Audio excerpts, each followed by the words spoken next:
Sana sa pamamagitan ng gabay ng Diyos, bagamat pagod po kayo, siguro pagod o puyat yung iba, dahil late nang nakatulog, ay mag-focus po kayo sa pag-aaralan natin ngayon. Kaya bago tayo magsimula, tayo po ay yumuko at tayo po ay manalangin. Ama naming banal, na dakila at makapangyarihan sa lahat, na sa amin ay may likha. Salamat po Panginoon sa dakilang biyayang ipinagkaloob mo sa amin, na kami po ay nagsama-sama sa lugar na ito upang patuloy na mag-aral ng iyong banal na salita. Napag-aralan po namin mga nakaraang session na ang Biblia ay totoo. Nawa sa session ito, hinihiling ko po na patuloy, buksan mo po ang puso at isip ng bawat isa, na bawat salita na pag-aaralan namin ay maunawaan po sa pamamagitan ng tulong ng banal na Espiritu.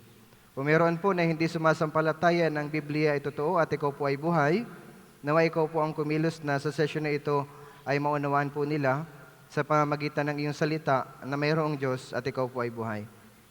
Kami po ay mahina at wala po kaming kakayahan sa pamamagitan ng aming sariling pangunawa. Kaya hinihiling ko po na ang Holy Spirit ang kumilos sa amin. Tulungan mo din po ako na maituro ko lamang ng tama ang iyo pong salita at hindi po ang aking sariling opinyon o sarili ko man na kaisipan. Kaya mula simula hanggang sa matapos kami po ay umaasa sa banal na Espiritu na siya lamang po ang gumabay sa amin. Ito po ang aming dalangin sa pangalan ng aming Panginoong Jesus na tagapagligtas. Amen. So yung unang Bible verse natin sa screen, pakitingnan niyo po sa screen, sa unang Timoteo chapter 2 verse 4. Sabi po dito, na nagnanais na ang lahat ng tao ay maligtas at makarating sa pagkakilala ng katotohanan. Haba pong nagkakaroon ng retreat, minsan nag-iikot-ikot po ako dito. Minsan, nagtatanong po ako dun sa mga naglalakad habang nagsa-session. Minsan, nasagot po din, minsan sinasabi ko, ano pong ginagawa nyo? Pwede po ba punta po tayo doon para makinig tayo ng salita ng Diyos? Ang sabi nila, kadalasan, hindi ko po namin alam kung bakit po kami sinama dito sa lugar na ito.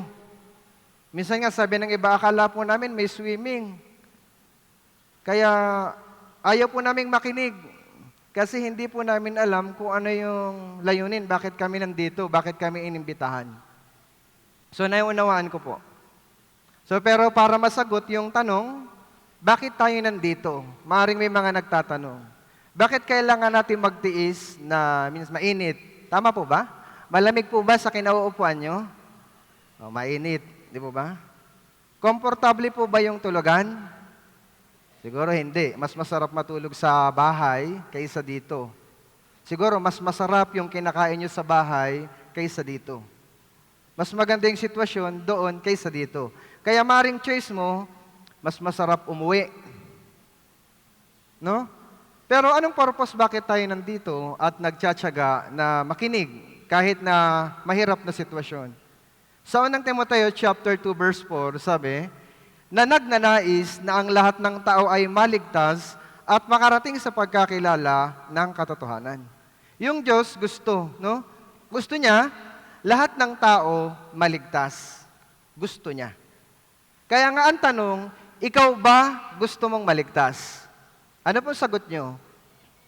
Gusto o ayaw? Gusto. Pero kung gusto mong maligtas, kailangan mag-focus kang maigi.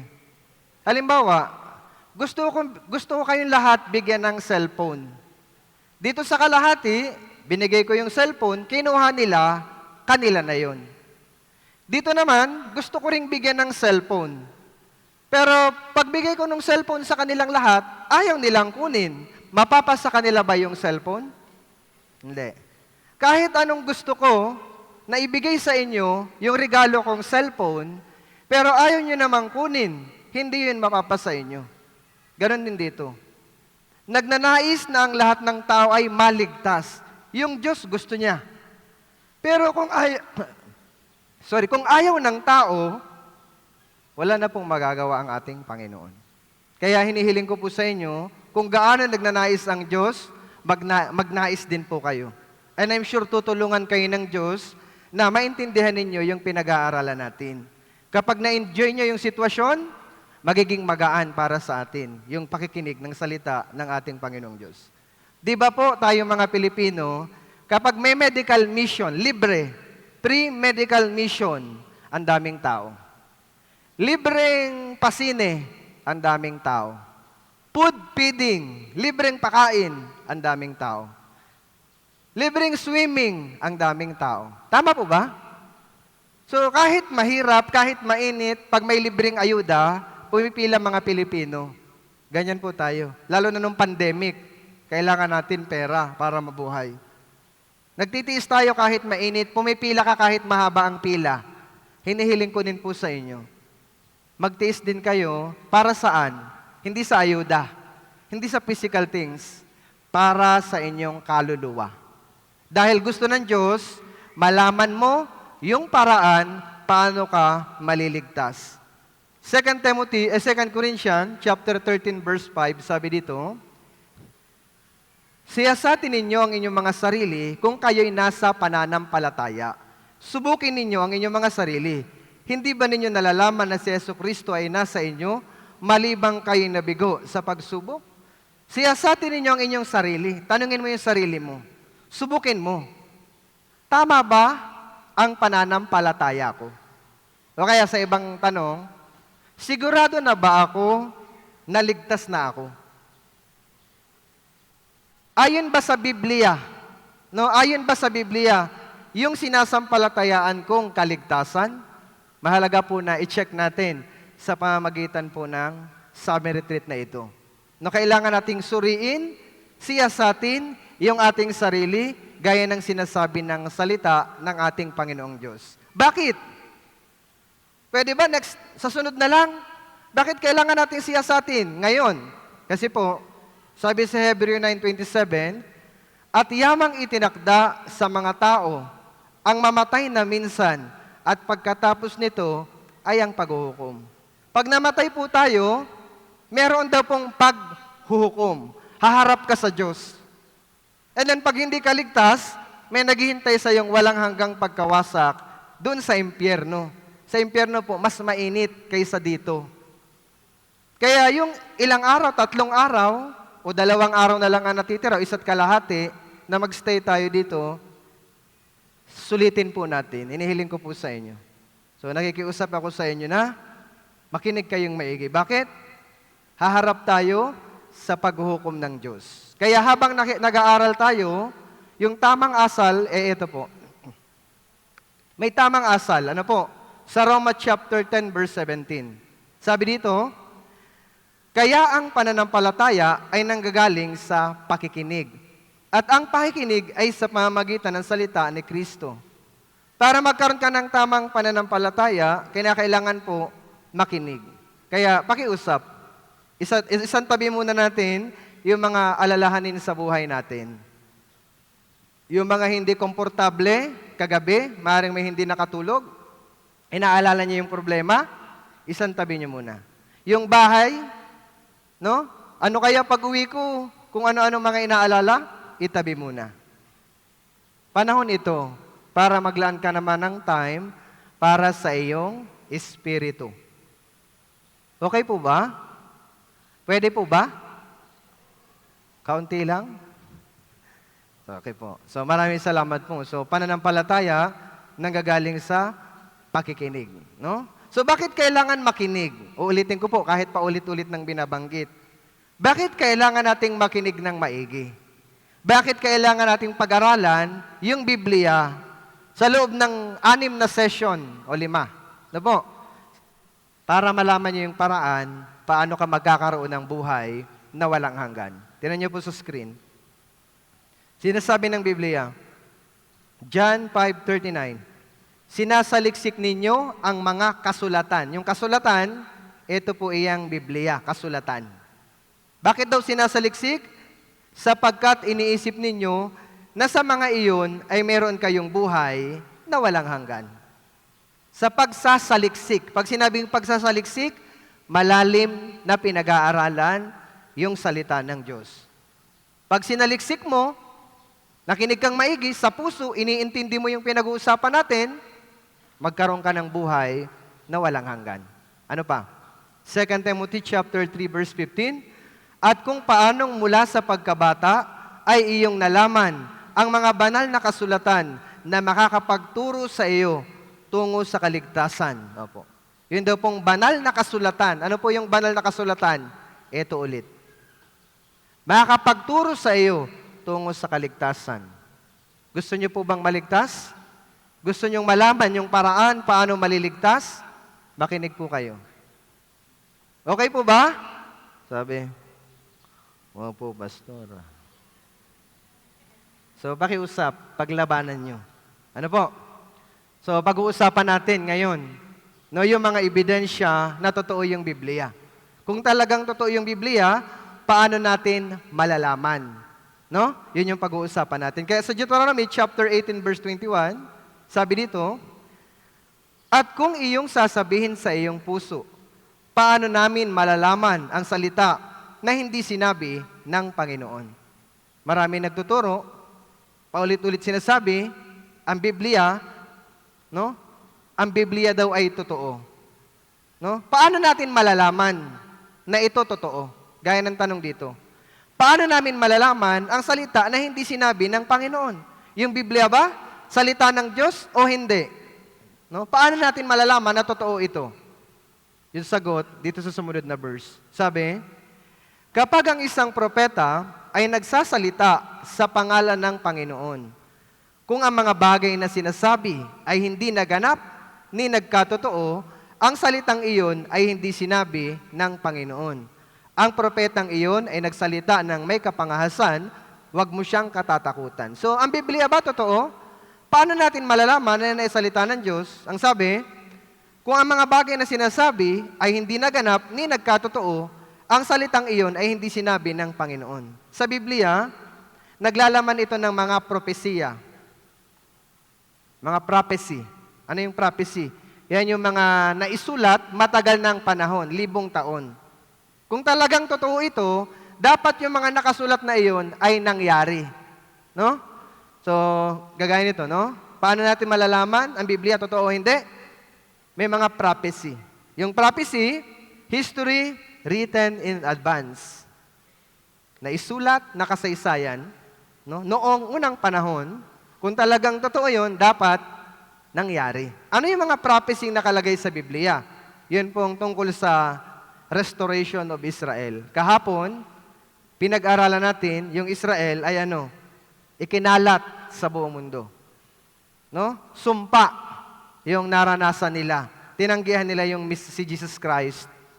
Pero hindi nakalagay sa Biblia na patuloy silang maghihirap. May tinatawag na restoration, may pananauli ng bansang Israel. And then nakalagay din sa Biblia yung mga tanda ng katapusan ng panahon. Pag-uusapan natin yan ngayon. Talaga ba? Darating ang Panginoon? Ano yung tanda? Yung muling pagdating ng Panginoong Jesus, tungkol dun sa Antikristo, no? Yung 666, at yung tinatawag na Armageddon, o huling digmaan na nakalagay sa Biblia. Ito pong mga ito, ang tawag dyan, prophecy. Na isulat matagal ng panahon. Kung talagang totoo yan, dapat nangyari yung mga propesiyang ito. Kapag ito po ay natupad, nangyari, isa lang po ang ibig sabihin. Ang Biblia ay totoo. Naintindihan niyo po? Hello? Naintindihan niyo po? Okay po. No? Pag-uusapan natin yan. Question mark. Ibig sabihin, tatanungin natin, titingnan natin, nangyari ba talaga? So, unahin natin yung tungkol sa restoration of Israel. Kahapon, pinag-usapan natin, yung Israel, nawasak, ikinalat sa buong mundo. Pinagpapatay kahit saang bansa sila pumunta. Yung lupain nila, nawasak. No? Pero nagbigay po ng salita sa Biblia sa Ezekiel 37 verse 3. Sabi, kanyang sinabi sa akin, anak ng tao, maaari bang mabuhay ang mga butong ito? At ako'y sumagot, O Panginoong Diyos, ikaw ang nakakaalam. May tanong sa screen. Sabi ng Panginoon, maaari bang mabuhay ang mga butong ito? Pag tininan niyo po sa picture, yung mga buto, tuyong-tuyo na. Tuyong-tuyo, nagpapakita na napakatagal ng panahon na namatay yung taong yan. Kalansay na siya.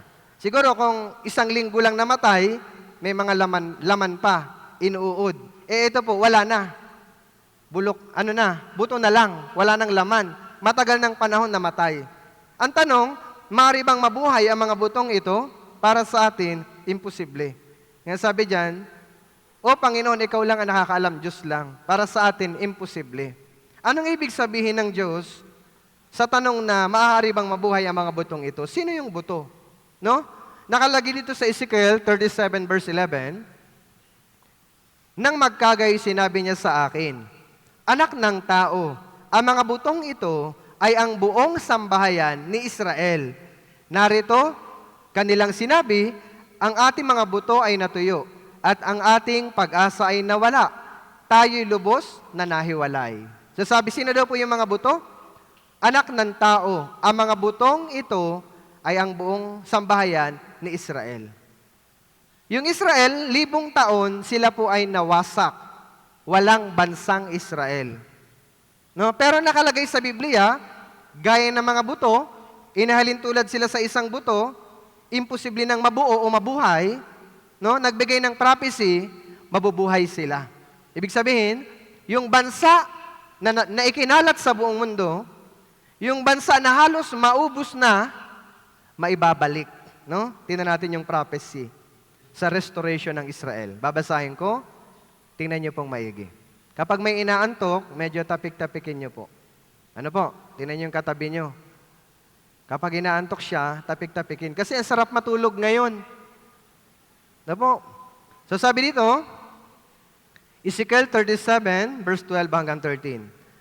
Kaya't magsalita ka ng propesiya at sabihin mo sa kanila, ganito ang sabi ng Panginoong Diyos, narito, aking bubuksan ang inyong mga libingan at aking pasasampahin kayo mula sa inyong libingan o bayan ko. At aking pauuwiin kayo sa lupain ng Israel, inyong malalaman na ako ang Panginoon. Kapag aking binuksan ang inyong mga libingan at aking pasasampahin kayo mula sa inyong mga libingan o bayan ko. Ang sabi ng Biblia? Aking bubuksan ang inyong mga libingan. Pag nakalibing, patay. Buksan ang libingan, bubuhayin. Ibig sabihin, ikinalat sila, parang patay, wala nang bansang Israel, pero sabi ng Biblia, bubuuin ulit sila. Pauuwiin. Ang sabi? Aking pauuwiin kayo sa lupain ng Israel. Kasi nalayo sila sa kanilang sariling bansa. Tayong Pilipinas, sinakop tayo ng Kastila, ng mga Hapon, pero hindi tayo pinaalis sa ating sariling bansa. Yung Israel, sinakop, tapos pinaalis. At kahit saang bansa pumunta, pinapatay. Ngayon, ang prophecy, makakabalik. Pag nakabalik, anong ibig sabihin? Inyong malalaman na ako ang Panginoon. Malalaman mo na mayroong Diyos. Kaya yung pananauli ng Israel ay para sa banal na pangalan ng Diyos. Pag nakita natin na yung bansang ikinalat ay napanauli, nagpapakita yan, no? Buhay ang Diyos, mayroong Diyos. Naintindihan niyo po ba? Okay po? Dito po, naintindihan niyo po? Okay. Dito po, naintindihan niyo? Okay po. No? Kaya, sabi dito, Ezekiel 36:22, kaya't sabihin mo sa sambahayan ni Israel, ganito ang sabi ng Panginoong Diyos, hindi ito alang-alang sa inyo o sambahayan ni Israel na malapit na akong kumilos. Sabi ng Diyos, malapit na akong kumilos. Bakit? Para sa pangalan niya. Para ipakita na siya ay buhay. Sabi, alang-alang sa aking banal na pangalan na inyong nilapastangan sa mga bansa na inyong pinuntahan. Dahil sa kanilang kasalanan, sila yung bayang pinili ng Diyos, nalapastangan yung pangalan ng Diyos dahil sa kanilang kasalanan. Kahit saang bansa sila pumunta, nalalait yung pangalan ng Diyos. Kaya para ipakita na ang Diyos ay buhay, para hindi malapastangan yung pangalan ng Diyos, sabi ng Diyos, malapit na akong kumilos. Bubuuin niya na yung Israel. Alam niyo po, yung prophecy na ito sa Old Testament ay natupad. Na po, noong May 14, 1948. Tingnan niyo yung dyaryo na lumabas. No, sabi dito, State of Israel is born. Kailan? May 14, 1948, nagdeklara po sila ng kalayaan. 1,000 taon, walang bansang Israel. Pero bigla, May 14, 1948, ano daw? Ipinanganak ang bansang Israel. Natupad yung propesiya sa Biblia. No? Ito po yung kanilang unang punong ministro, si Ben Gurion, nagdeklara sila ng kalayaan doon sa Tel Aviv, sa Israel. Naintindihan niyo po? So natupad yung prophecy tungkol sa kanilang pananauli. Kailan? May 14, 1948. Natupad. Anong ibig sabihin? Kung natupad yung propesiya, anong ibig sabihin? Po? Ang Biblia ay totoo. No? Natupad. Isa pa, na ipinangako ng Diyos. Yung kanilang lupain. Ikinalat sila. And then yung kanilang lupa, naging tiwangwang. Wala nang halos tumira. Kasi tuyo. Tiwangwang na lupa. Pero ang sabi ng Biblia sa prophecy, tingnan ninyo, ang lupain na naging sira ay mabubungkal. Sa halip na sira, sa paningin ng lahat ng nagdaraan. Yung mga dumadaan, ano to? Wasak. Sira. Walang mga puno. Walang animals. Patay na lupa. Pero ang sabi ng Biblia, mabubungkal. Ganito dati, ano po? Wasak. Dahil sa kanilang mga kasalanan. Pero para ipakita na ang Diyos ay buhay, yung prophecy na lupain daw na naging sira, mabubungkal, eto na ngayon. Napakaganda na. Nagpapakita ng Biblia ay totoo. Sa mata ng mga tao noong unang panahon, tiwangwang na lupa dahil sa kasalanan. Pero yung pangako ng Diyos, sabi ng Biblia, mabubungkal, na-restore yung kanilang lupain. At sabi ng Biblia, tingnan ninyo, Ezekiel 36:35, at kanilang sasabihin, ang lupaing ito na naging sira ay naging gaya ng halamanan ng Eden. Alam niyo yung halamanan ng Eden? Binanggit yan nung second session. Napakagandang lugar. No? Inilagay ng Diyos yung unang tao. Napakagandang lugar. Ngayon sabi ng Biblia, yun daw, lupain na sira, naging gaya ng halamanan ng Eden. Napakaganda. Ang sira, giba, at wasak na mga bayan, tinatahanan na ngayon at may pader. Ito dati po yung bansang Israel. Yung lupain nila. Sira. Pero sabi ng Biblia, tinatahanan na ngayon at may pader. Yung pangakong ito ng Diyos, yung propesiya na tupad, eto na siya ngayon. May pader. May mga gusali. Eto na siya. No? Nagpapakita na yung nakasulat ay nangyayari. Totoo. Eto siya dati, parehas na lugar, tiwangwang dahil sa kanilang mga pagsuway, pero para ipakita na ang Diyos ay buhay at ang Biblia ay totoo, eto na siya ngayon. Wow, nagbago. Dahil bakit nangyari? Nakalagay po sa Biblia. Kaya yung propesiya sa restoration of land, yung lupain nila, mananauli, nangyari o hindi? Nangyari. Anong ibig sabihin? Ang Biblia ay totoo. Naintindihan niyo po? Isa pa, prophecy. Anong klaseng prophecy pa? Sa kanilang pananauli, sa kanilang lupain. Yung mga Israelita, dahil sa kanilang pagsuway, sumpa, ikinalat sila. Sabi ko nga, sinakop, tapos pinaalis sa kanilang sariling bansa. Pero nakalagay sa Biblia yung pangako, makakabalik sila sa kanilang sariling lupain. Kahit saang bansa sila napadpad, dahil sa kasalanan, makakabalik. Ang tawag dyan, no? Return to the own land. Ano po? Tingnan ninyo sa Biblia. Sabi dito, huwag kang matakot, sabi sa Isaiah 43, verse 5 and 6. Huwag kang matakot sapagkat ako'y kasama mo. Aking dadalhin ang iyong lahi sa silangan. At titipunin kita mula sa kanluran. Aking sasabihin sa hilaga, hayaan mo. Sa timog, huwag mong pigilin.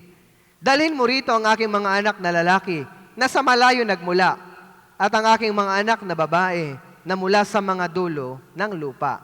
Binanggit Silangan, Kanluran, Hilaga, Timog. Yan yung mga lugar.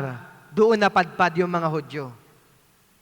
Pero saan man silang lugar naroon sa iba't ibang panig ng daigdig, ang sabi ng Biblia ito, dalhin mo rito ang aking mga anak na lalaki na sa malayo nagmula. Kahit malayo, dalhin mo rito ang aking mga anak na babae mula sa mga dulo ng lupa. Nagpapakita ito ng utos ng Diyos sa mga bansa. Ibalik nyo. Bumalik. Saan mang bansa naroon yung mga Hudyo? Bumalik. Kahit malayo, bumalik. Kahit nasa dulo ng daigdig, bumalik. Yan yung prophecy. Paano sila makakabalik? Kung malayo, paano makakabalik? Naisulat 1,000 taon. Wala pa mga lumilipad na sasakyan, kagaya ng eroplano, yung flying object, no? Ito yung prophecy. Paano sila makakabalik? Sabi dito, Isaiah chapter 60 verse 8, sino ang mga ito na lumilipad na parang ulap at parang mga kalapati sa kanilang mga bintana? Yung prophecy na ito, isinulat ni Propeta Isaias. Habang isinusulat niya, maaaring ipinakita sa kanya ng Diyos, yung mga Hudyo, sakay ng eroplano, bumabalik sa kanilang sariling bansa. Pero syempre, nung time na yun, sabi nga, wala pang flying object, wala pang drone, wala pang eroplano. Ang binabanggit na lumilipad, makakabalik sila sakay ng eroplano by flight. No? Sakay ng eroplano, makakabalik sila. Hindi lang mabanggit yung salitang eroplano dahil wala pang eroplano nung time na yon. Pero may binanggit. Parang mga ulap at parang mga kalapati. Sabi dito, kalapati sa kanilang mga bintana. Kalapati. Yung kalapati, pag nag-alaga kayo niyan, ewan ko kung may gumagawa niyan sa inyo, pag inalagaan mo, kahit sa Bicol, nyari, taga rito ka sa Batangas, dalhin mo sa Bicol, makakauwi yan dito. May tinatawag na karera na mga kalapati. Nung unang panahon, yung kalapati, ginagamit na messenger. Pag may mga mensahe na gustong ipadala, yung kalapati yung ginagamit, yung mga sulat, doon pinapadala, nakakabalik yung kalapati. Binabanggit, kalapati, no? Eroplano, nakakabalik. No? Yung prophecy na ito ay natupad. No?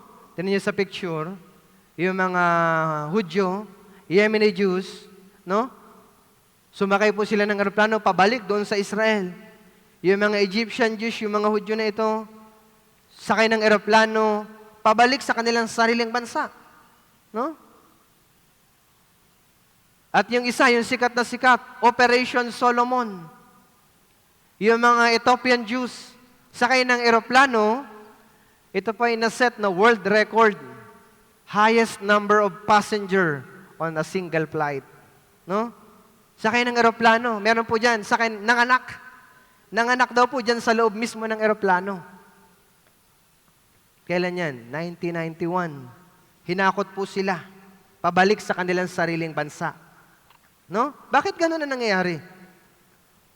Sabi ng Biblia, tingnan niyo po, sapagkat aking kukunin kayo sa mga bansa at titipunin ko kayo mula sa lahat ng lupain. Dadalhin ko kayo sa inyong sariling lupain. Hanggang ngayon, nagbabalikan sila sa kanilang sariling bansa.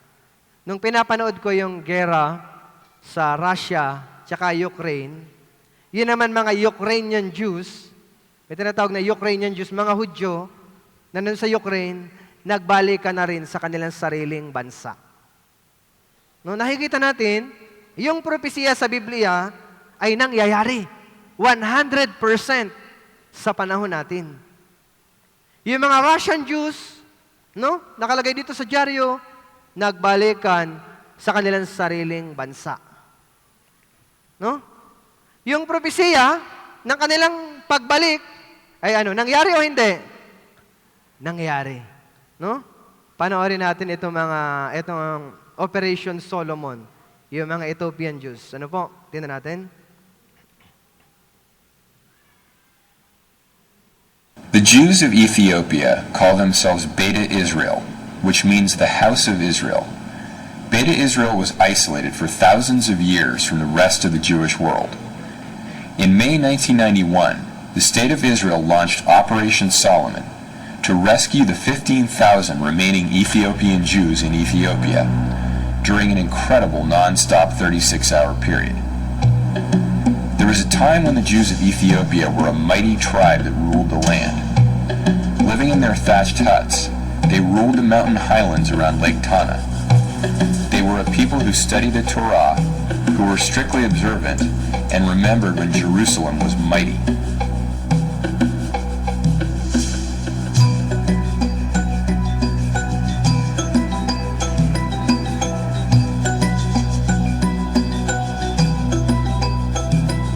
נכנסנו לציפור גדולה עם כנפיים מברזל, אמא קצת בכתה ואבא רוב הזמן שתק.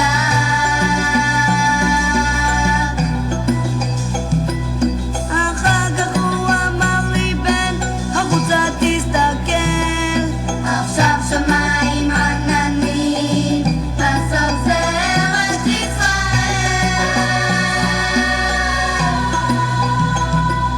בספר הספרים כתוב שהיא טובה, חלב אפשר לשתות שם מתוך האדמה. אברהם אבינו עשה בה את הברית, ומקומנו שם אלוהים עזר לי. A total of 36 jumbo jets and transport planes, with all the seats removed to accommodate the maximum number of passengers, brought the last of the Beta Israel to their new home in Israel. ברוכים הבאים לישראל.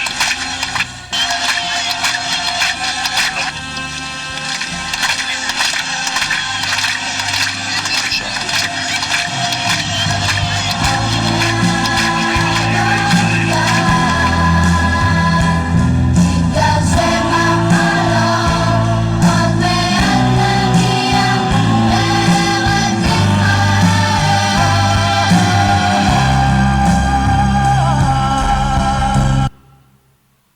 Nakita niyo po? Alam niyo na habang minimeditate ko yung topic na ito, pakiramdam ko ang swerte natin. Yung mga tao doon yung mga sinaunang tao, no, lalo na nung time na yan, parang ang hirap sa kanilang intindihin yung mga prophecy kasi hindi naman nila nakita eh. Kahit sa New Testament, di pa nila nakita. Pero sa panahon natin, nakikita natin ng ating mga mata na yung mga nakasulat dito ay nangyayari. Yung mga tao noon naniwala sa Biblia kahit hindi nila nakita yung prophecy, naniwala sila. Tayo, nakikita natin yung mga prophecy na tutupad. Mas dapat tayong maniwala. Naintindihan niyo po? Napakahalaga nito. Natupad yung prophecy.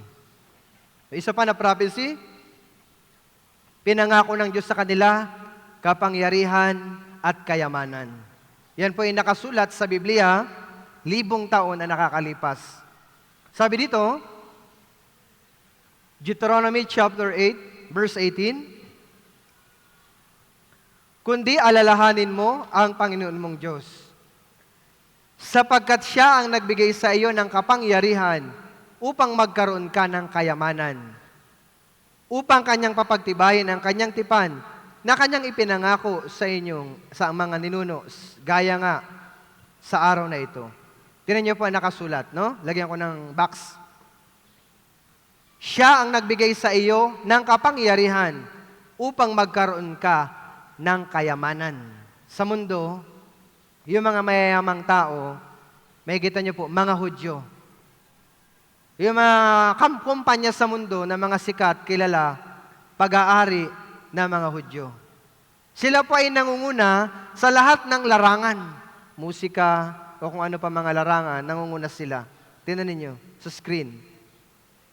Yung nakita nyo sa screen, sila po ay mga Hudyo.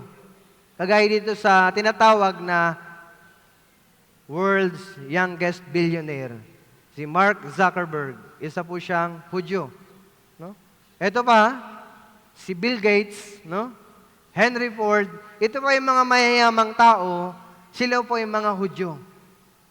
Yung nakikita nyo sa screen, pag-aari o pinamamahalaan ng mga Hudyo. Sinabi ng Biblia, kapangyarihan at kayamanan. No? Meron po silang impluensya, meron silang kayamanan. Sa Israel, binanggit din po yung kasaganaan ng dagat sa Biblia. No? May dagat sa Israel na tinatawag na Dead Sea. Yung Dead Sea, napakarami pong mineral na makukuha dito. Sabi nga sa pag-aaral, yun pong mineral sa Dead Sea, doblehin mo ng 4 na beses yung kayamanan ng Amerika, ganoon kalaki yung makukuhang mineral dyan po sa Dead Sea. Napakaraming mineral sa Dead Sea. Ano po? Sabi ng Biblia, tingnan ninyo. Isaiah chapter 60 verse 5. Kung magkagayon, ikaw ay makakakita at maliliwanagan, at ang iyong puso ay manginginig sa tuwa at magagalak, sapagkat ang kasaganaan ng dagat dadalhin sa iyo. Ang kayamanan ng mga bansa ay darating sa iyo. Sinabi ng Biblia, kasaganaan ng dagat dadalhin sa iyo, sa Israel. Yung Dead Sea po, kaya tinawag na Dead Sea, sobrang alat po ng tubig, walang nabubuhay doon ng mga isda. Sabi nga, 7 beses o 9 na beses yung alat ng dagat sa atin, doblehin mo ng 7 hanggang 9 na beses, ganon kaalat yung Dead Sea. Pero kahit walang nabubuhay na isda, maraming mineral. Kahit yung putik, alam niyo yung putik, walang silbi sa atin yung putik, kadiri. Sa Dead Sea yung putik, ikinukuskus sa balat ng tao para pangalis sa mga sakit sa balat, nakakagaling. At bukod doon, napakaraming mineral. Ano mo? Sabi nga dito sa dyaryo na lumabas, yun pong halaga ng Dead Sea ay kasing halaga ng pinagsama-samang yaman ng Amerika, Inglaterra, at ng France. Isa sa sangkap na makukuha, yun pong uranium, no? Na, yan, ginagamit sa paggawa ng nuclear, no? Uranium. Kaya may isip natin na yung nakalagay sa Biblia ay tunay na nangyayari, no? Tingnan niyo po. Hindi lang po kayamanan. Ang sabi, gagawin ka ng Panginoon na ulo at hindi buntot. Ikaw ay magiging sa ibabaw lamang. Pag sinabing ulo, nagdidesisyon. Ulo, nasusunod.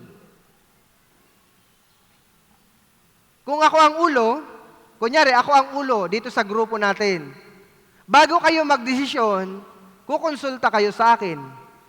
Tama po ba? And then kung ano yung desisyon ko, maring yun yung masusunod. Hindi pwedeng sa inyo, sa akin yun, kasi ako ang ulo. Tama po.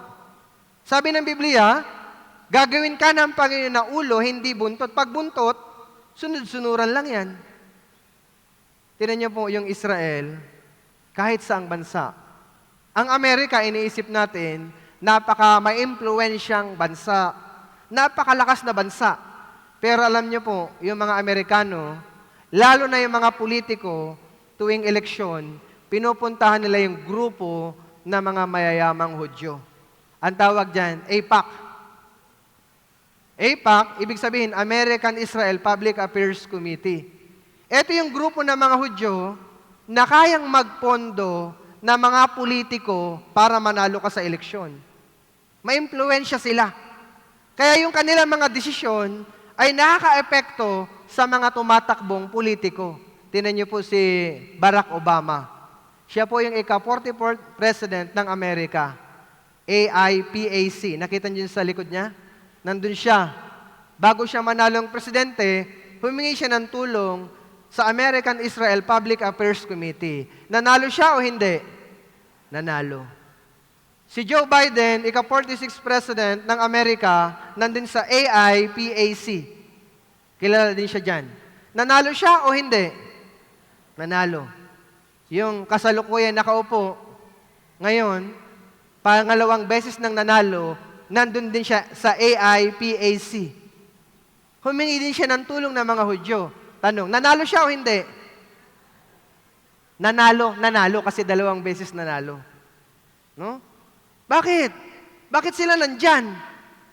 Kasi malakas ang impluensya nila. Yung kanilang mga desisyon, nakakaapekto. Ang sabi ng Biblia, gagawin kang ulo. Yan po ay nangyayari. Ang tingin ng tao, Amerika, malakas na bansa. Pero kailangan nila ng mga Hudyo. Naintindihan niyo po? Mayayamang Hudyo nandun sa kanilang sariling bansa. Yung nakalagay sa Biblia, nangyayari sa panahon natin ngayon. Tingnan niyo po isa pa. Amos chapter 9, verse 14 hanggang 15. At aking ibabalik ang kapalaran ng aking bayang Israel. At kanilang muling itatayo ang mga wasak na bayan. At titirahan nila iyon. Sila'y magtatanim ng ubasan at iinom ng alak niyon. Gagawa rin sila ng mga halamanan at kakain ng bunga ng mga iyon. At aking ilalagay sila sa kanilang lupain. Tingnan niyo po. At hindi na sila palalayasin pa sa kanilang lupain na ibinigay ko sa kanila, sabi ng Panginoong Diyos. Yun daw pong wasak, kanila daw itatayo, titirahan, magtatanim. Nangyayari o hindi? Nangyayari yan ngayon. At ano sabi? Aking ilalagay sila sa kanilang lupain, nandun na po sila ngayon. Hindi na sila palalayasin pa sa kanilang lupain. Ngayon, pilit silang pinapalayas. Di ba ang Israel, alam niyo naman ang balita, araw-araw, yung kanilang bansa, napapalibutan ng Arab nation. Kahit saan ka humarap, may Arabo. Kalaban nila. Pero ano nangyari, sabi ng Biblia? Hindi sila palalayas, hindi sila mapapalayas. Bakit po? Kumikilos sa kanila ang Diyos. No? Nakalagay sa Biblia yung kanilang mga kasaysayan. Yung mga prophecy na yan ay nangyayari sa panahon natin ngayon. Naintindihan niyo po? Kaya yung prophecy sa kapangyarihan at kayamanan, nangyayari o hindi? Nangyayari. Nangyayari. Anong ibig sabihin nito? Yung himala. 1,000 taon, walang bansang Israel. Pero bigla, yung mga prophecy sa kanilang restoration, nangyari. Anong ibig sabihin? Matatawag po ito na himala kasi parang imposible. Pero dahil sinabi ng Diyos, nangyari. So anong ibig sabihin naman ito sa part natin? Ipinapakita sa atin ng Diyos, ang Biblia ay totoo. Number 1. Pangalawa, mayroong Diyos at ang Diyos ay buhay. Hindi patay ang Diyos. Pangatlo, nabubuhay tayo sa katapusan ng panahon. Tandaan niyo po ito. Kaya tayo nandito. Sa isip mo, parang imposible. Katapusan na ba talaga ng panahon? Tingnan natin sa Biblia. Yung kasaysayan ng Israel, natupad. Ipinapakita niyan, malapit nang dumating ang Panginoon. Tingnan niyo sa Biblia. Si Jesus Christ mismo ang nagsabi ng talinhagang ito. Tingnan niyo po. Kaya pag-aralan ninyo mula sa puno ng igos ang kanyang talinghaga. Kapag malambot na ang sanga nito at umuusbong na ang mga dahon, alam ninyong malapit na ang tag-araw. Sinabi ng Panginoong Hesus, pag-aralan mo daw yung puno ng igos, sa English, fig tree. Pag-aralan mo yung fig tree. Yung puno ng igos sa Biblia, pag binasa nyo, inihahalin tulad yan sa bansang Israel. Ibig sabihin, pag-aralan ninyo yung bansang Israel. Kapag malambot na ang sanga, umuusbong ng dahon, ibig sabihin ng sanga at dahon, umuusbong at malambot kapag naging malaya at malakas ng bansa. Yung Israel, hindi pa po ba naging malaya? Naging malaya. May 14, 1948. Yung Israel, hindi pa po ba naging malakas na bansa? Malakas ng bansa sa panahon natin ngayon.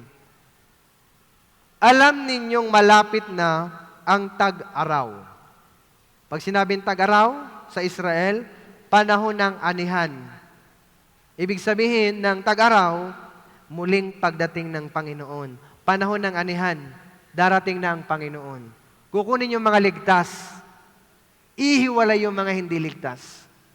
Kaya nga tayo naglalaan ng oras para patuloy na mag-aral kahit hindi kayo komportable para maghanda ka dito sa pagdating ng Panginoong Hesus na tinatawag na Jesus' second coming. Kaya paano natin malalaman na totoo ang Biblia? Sa pamamagitan ng restoration of Israel. Yung restoration of Israel, nangyari o hindi? Nangyari. So paano pa natin malalaman, no?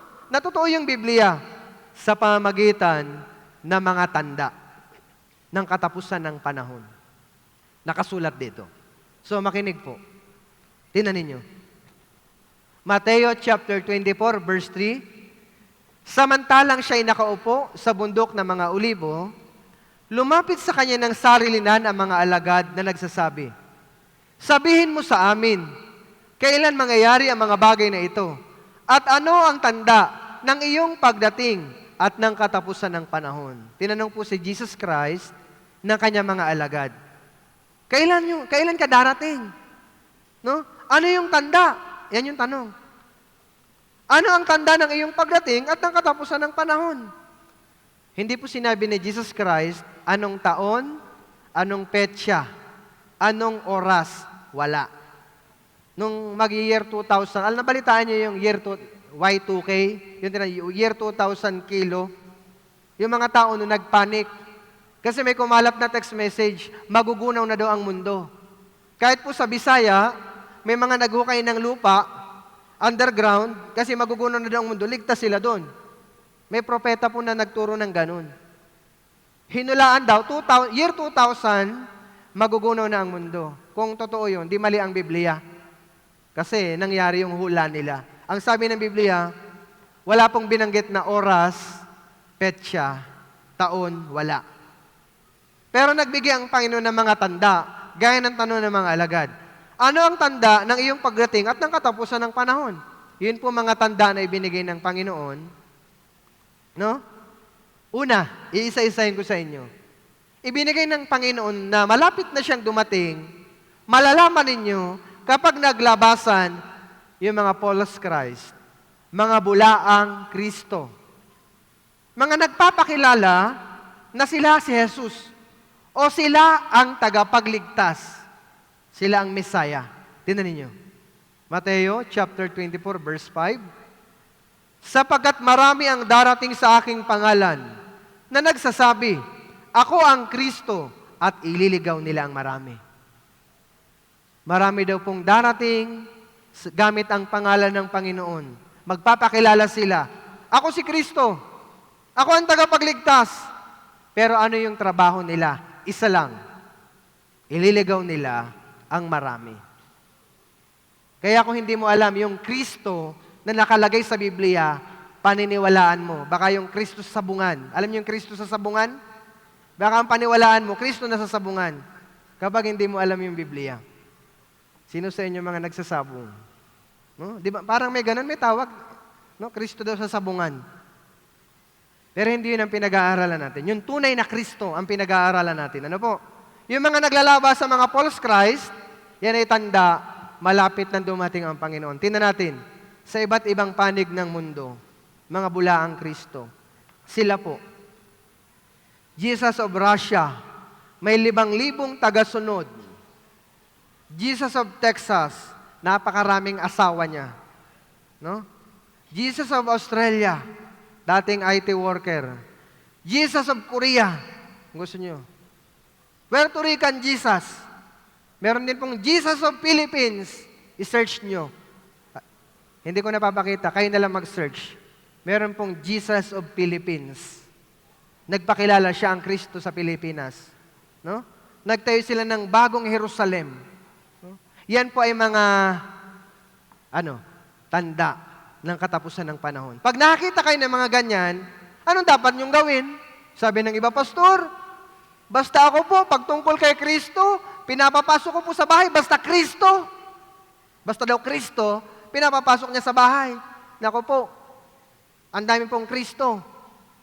Sabi ng Biblia, kung may sino man magsabi sa inyo, masdan ninyo, narito ang Kristo, o nariyan siya, huwag ninyong paniwalaan. Huwag kang maniwala.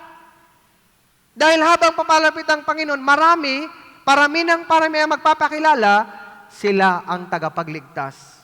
Kaya para hindi ka maligaw, alamin mo yung Kristo ng Biblia.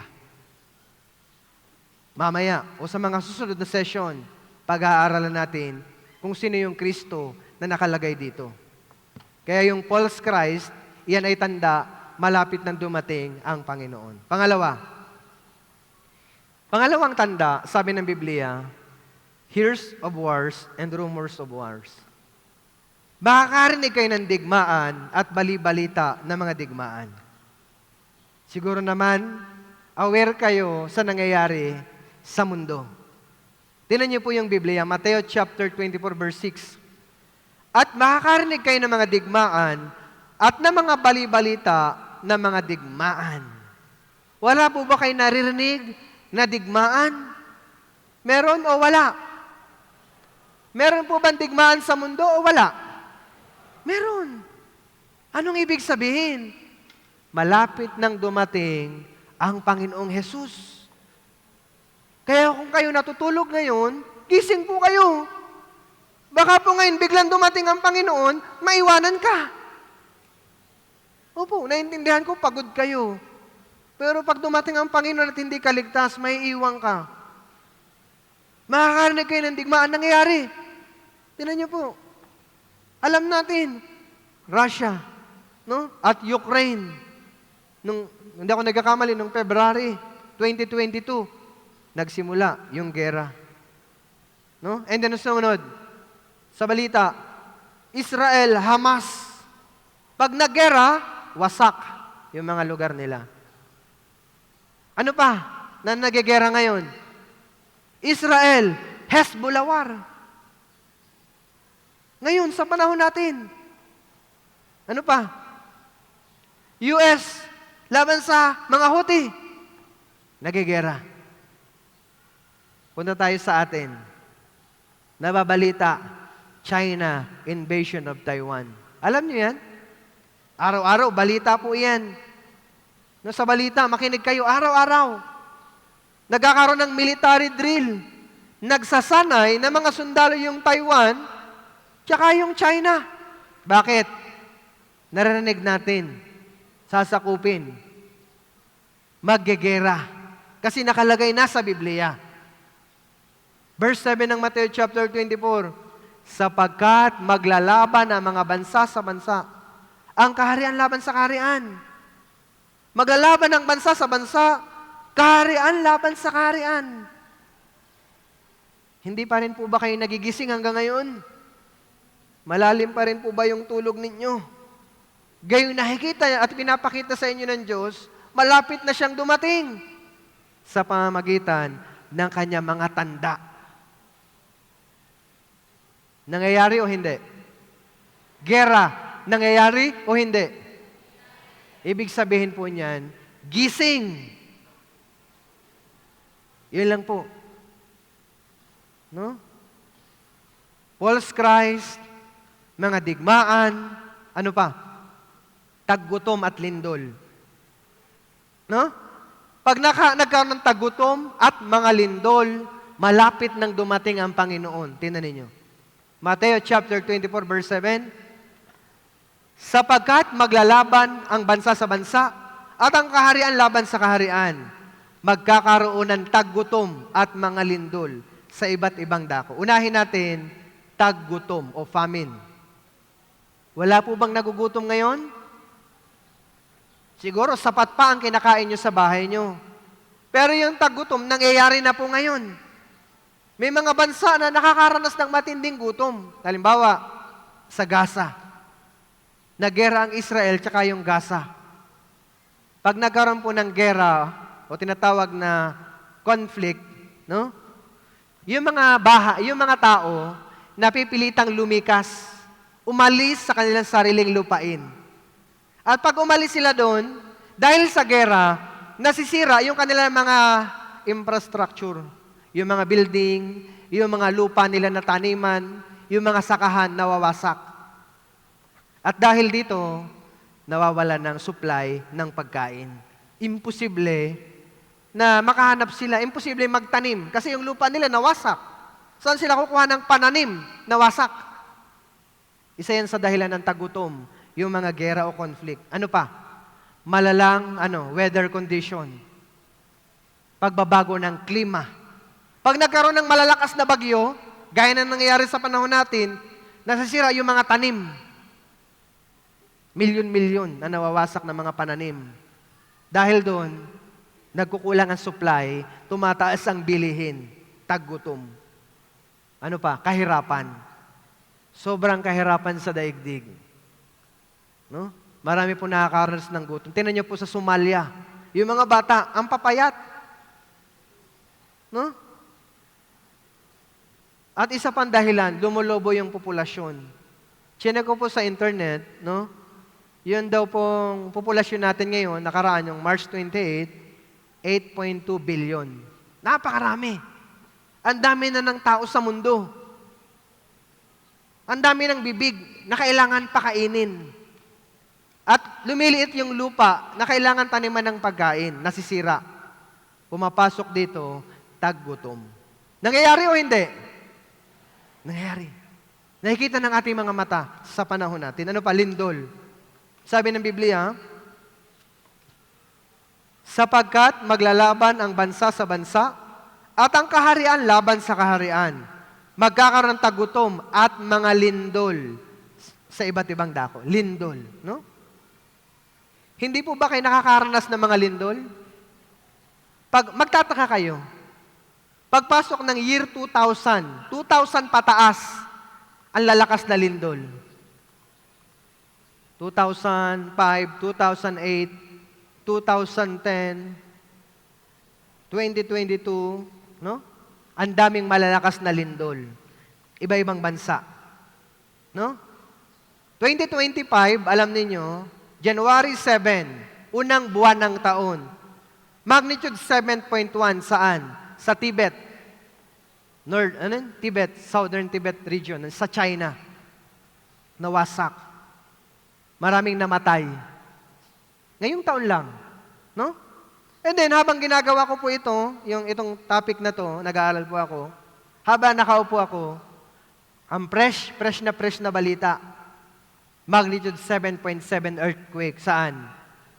Myanmar. Alam niyo yan. No?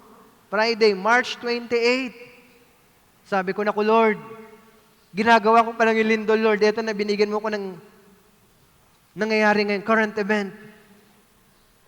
No? Nawasak yung mga building.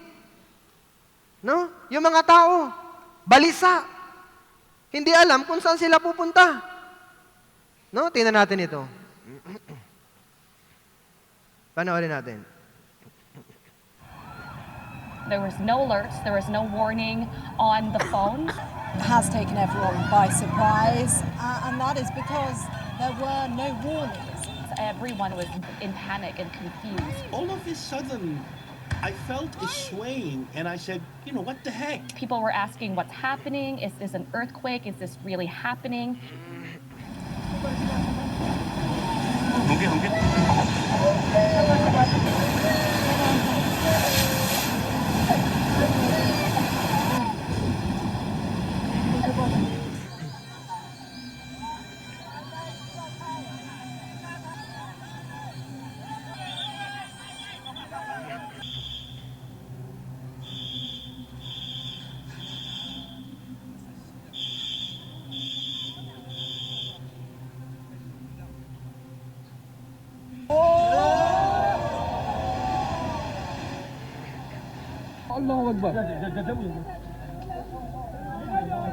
Allah.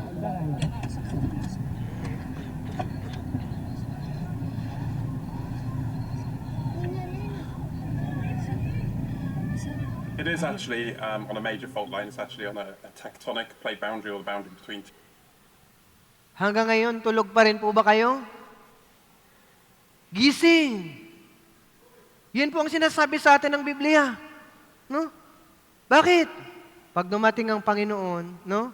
At hindi ka sigurado sa iyong kaligtasan, pupunta ka sa impyerno. Kahit tawanan mo ito, kahit pagtawanan mo ko dahil sinasabi ko ito, haharap ka sa Diyos. Lahat tayo haharap sa Diyos. At ipinapakita ng Diyos, malapit na akong dumating, hindi sa pamamagitan ng salitang literal, sa mga tanda. Yan ang nakalagay sa Biblia. Nakikita ng ating mga mata. No? Sabi ng Biblia, tingnan ninyo, magkakaroon ng malalakas na mga lindol at sa iba't ibang dako, magkakaroon ng tagutom, no? Malalakas na lindol. Nakikita natin ngayon. Kaya pakiusap, no? Mag-focus kayo. False Christ, digmaan, tagutom at lindol, yan po ay mga tanda ng katapusan ng panahon. Ano pa? Mga sakit. No?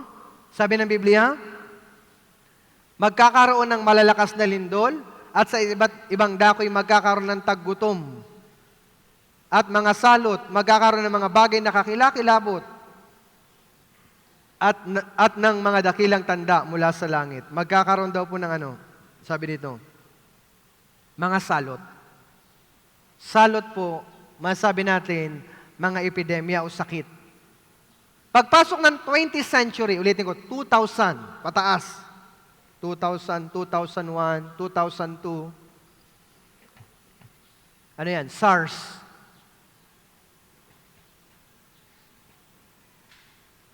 No?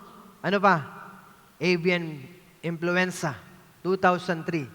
Bagamat meron na dati-dati pa ng mga virus na to, naging aktibo yung mga virus sa panahon natin.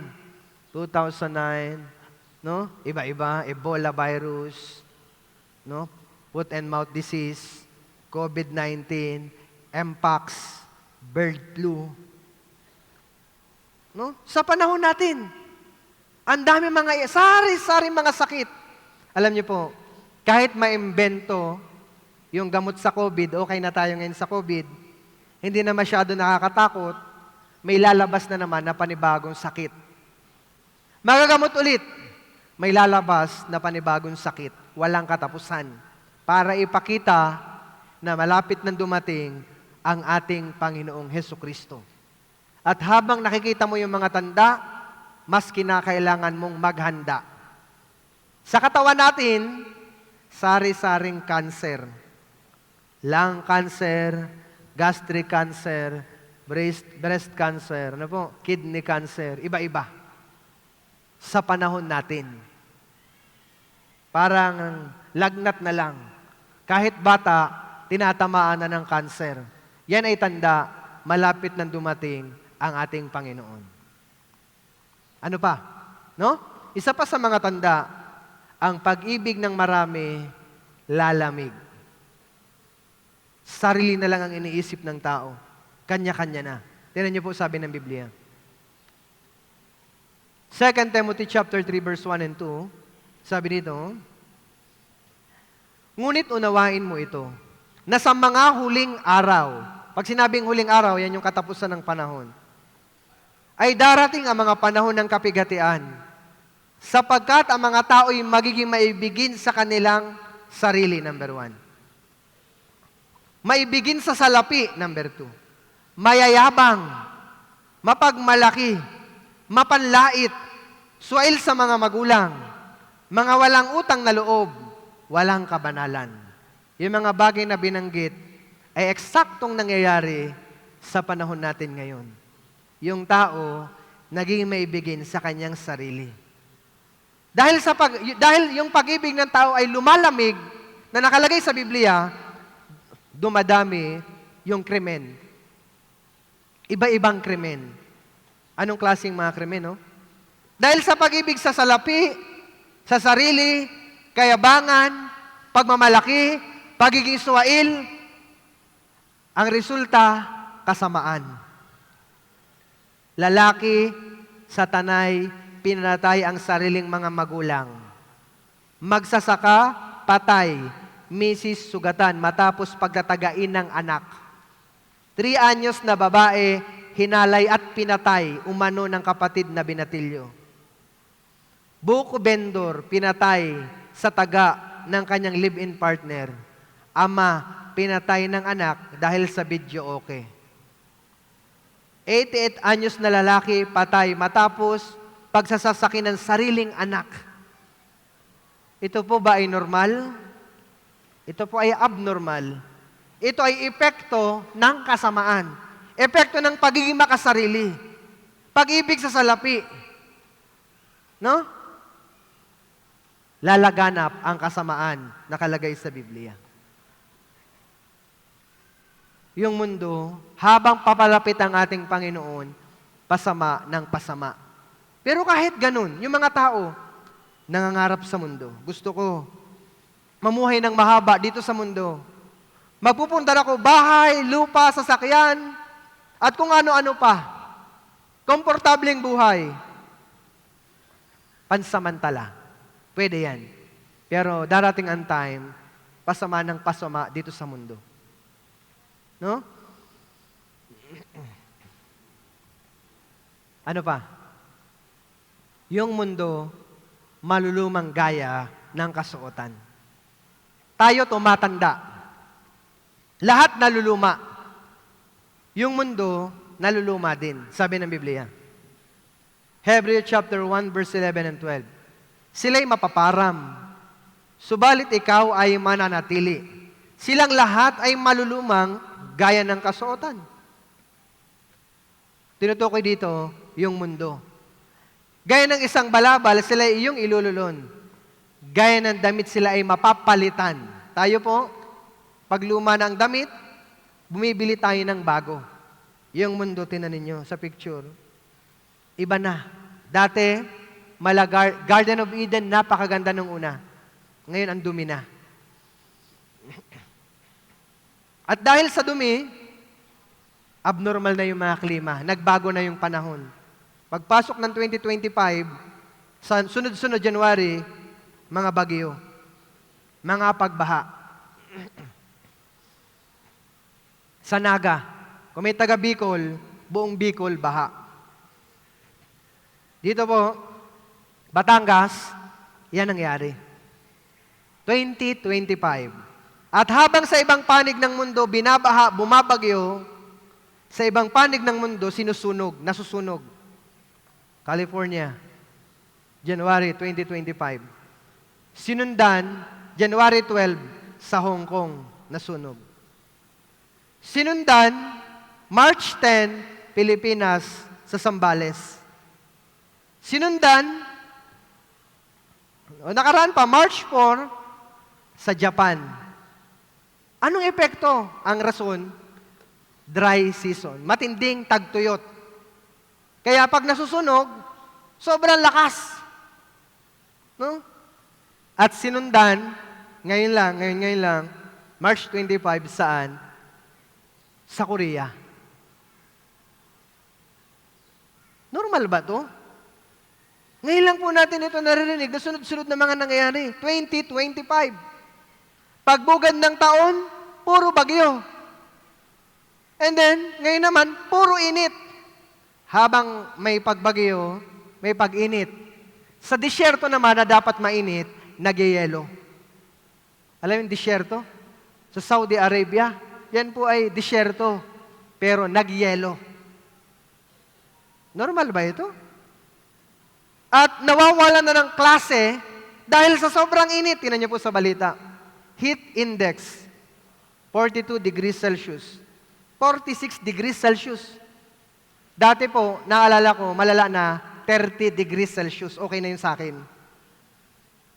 Nababalitaan ko lang ng darating daw ang time, 50 degrees Celsius. Yung balita noon, tsaka ngayon nakita ko, nangyayari. Eto na ngayon. Heat index aabot ng 50 degrees Celsius, sabi ng Pag-asa. Kailan? Next month. April at May. April na tayo ngayon, di ba? So, tama ba? March, no? April at May, sobrang init. No? Tingnan niyo po. Pangasinan, 43 degrees Celsius. Anong oras? Alas 11 po ng umaga. Nung ginagawa ko ito. Paghapon, chinek ko ulit, iba na, tumaas. 46 degrees Celsius. Tingnan niyo po ito, panoorin niyo ito.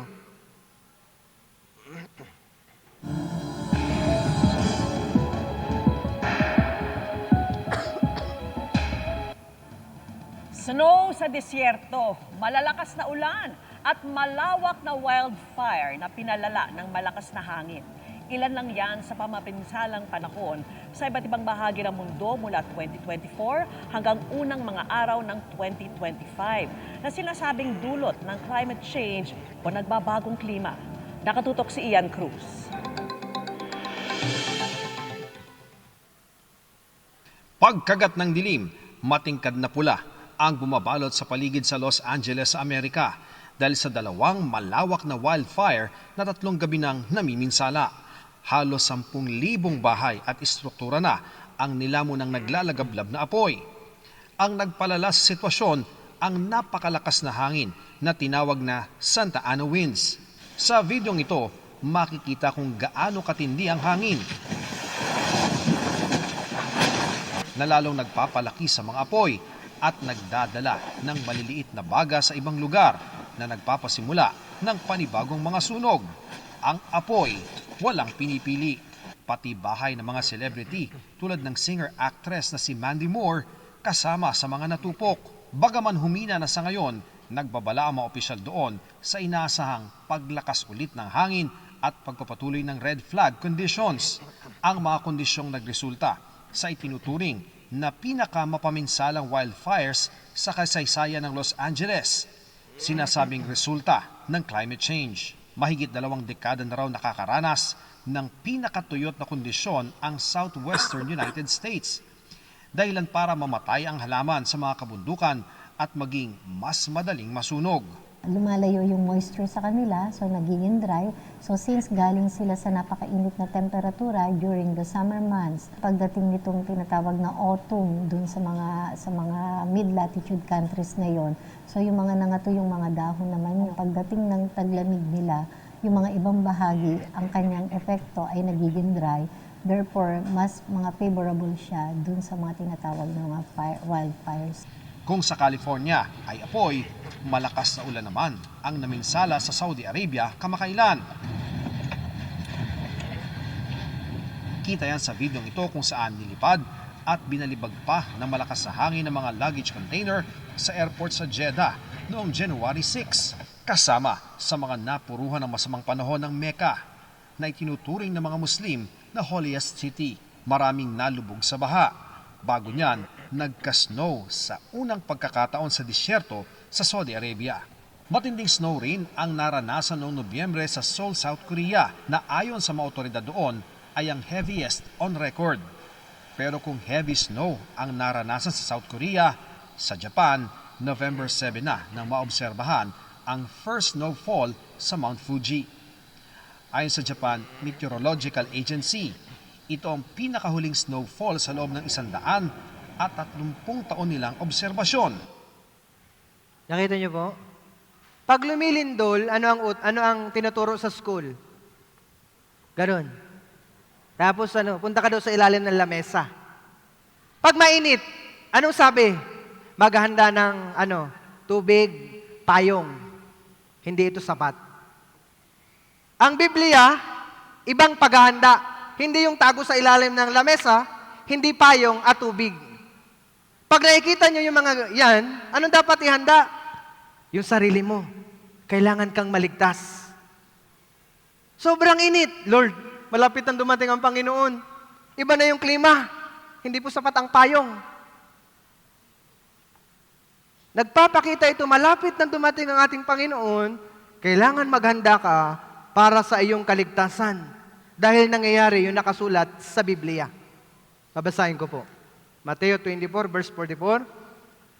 Kaya maging handa rin naman kayo, sapagkat ang anak ng tao ay darating sa oras na hindi ninyo inaasahan. No? Nakikita natin, restoration of Israel, natupad. Signs of last days, natupad at patuloy na nangyayari.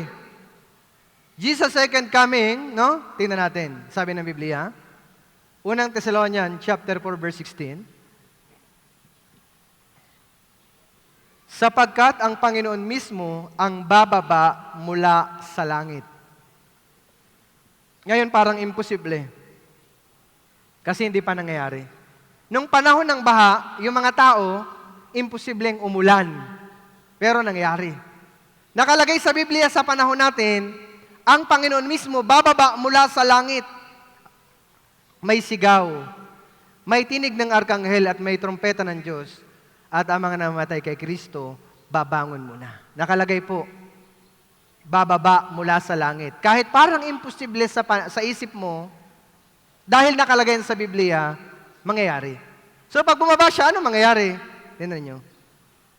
Pagkatapos, tayong nabubuhay na natitira ay aagawin kasama nila sa mga ulap upang salubungin ang Panginoon sa papawirin. Sagay makakapiling natin ang Panginoon magpakailanman. Para ito saan? Ligtas. Pag ligtas ka na, kunyari ngayon, nag-rapture, ang tawag rapture.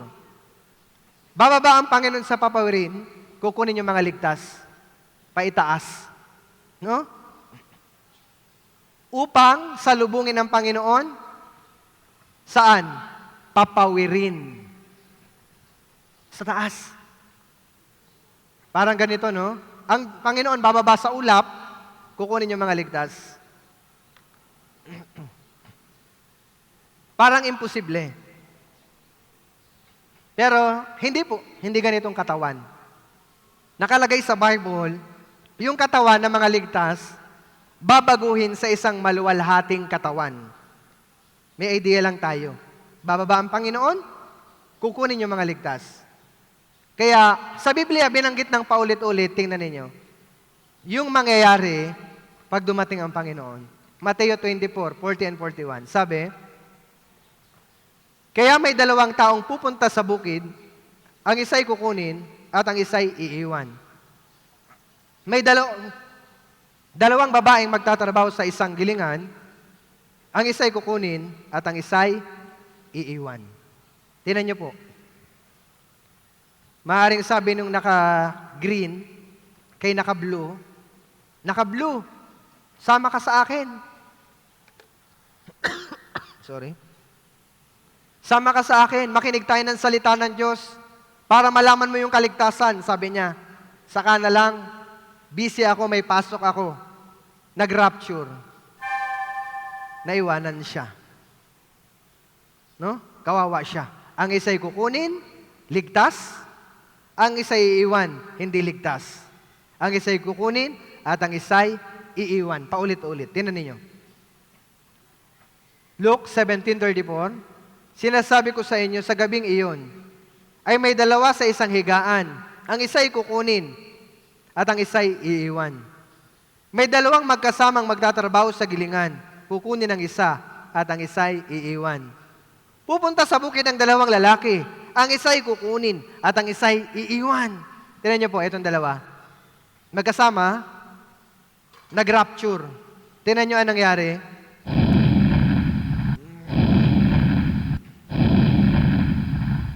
Lahat ng naiwan, nanlaki yung kanilang bibig.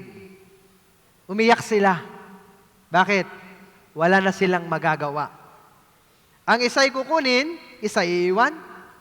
Kukunin ang isa, ang isa'y iiwan. Ang isa'y kukunin at ang isa'y iiwan. Ibig sabihin po, may ligtas at hindi ligtas. Kaya ka tinawag, kaya ka narito, gusto ng Diyos ibigay sa iyo, walang hanggang kaligtasan.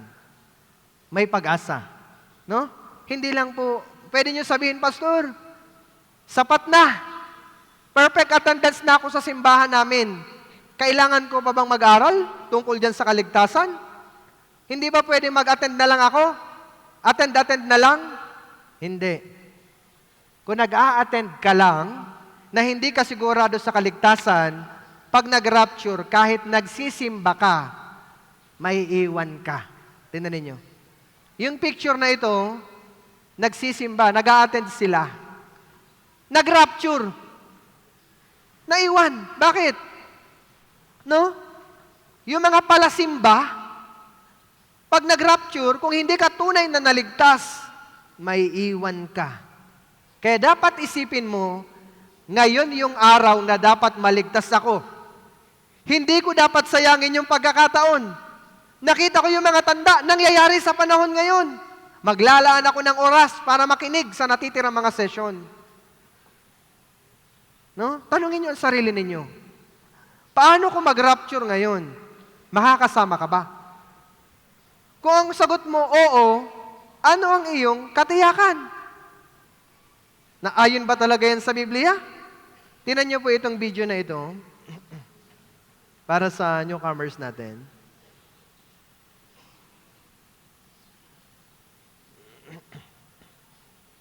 Tungkol ito sa rapture. Jesus Christ is coming back for his church.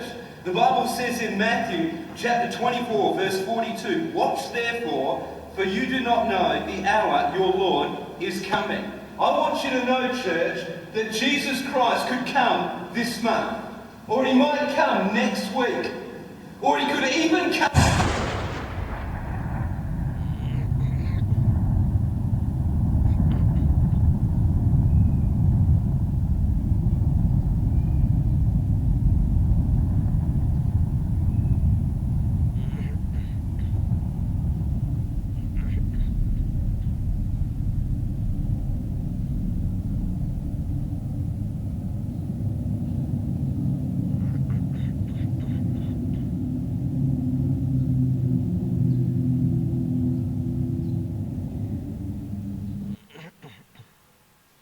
Tanungin niyo yung sarili ninyo, handa na ba ako?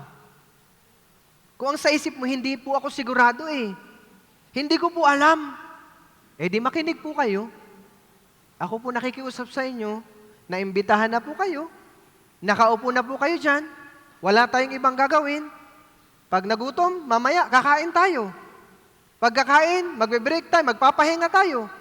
Pero pag oras na ng pakikinig, makinig tayo. Isa lang dahilan. Makasama ka sa rapture. Pag sinayang mo yung pagkakataon at wala nang pagkakataon, darating ang time, hahanapin ng tao yung kaligtasan. Wala na siyang matatagpuan. Mamaya, explain ko sa inyo. No?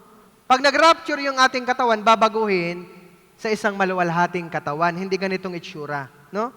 May tinatawag na pagkabuhay na muli. Halimbawa, dito, ito po ay caterpillar, uod. Gustong-gusto niya yung dahon kainin.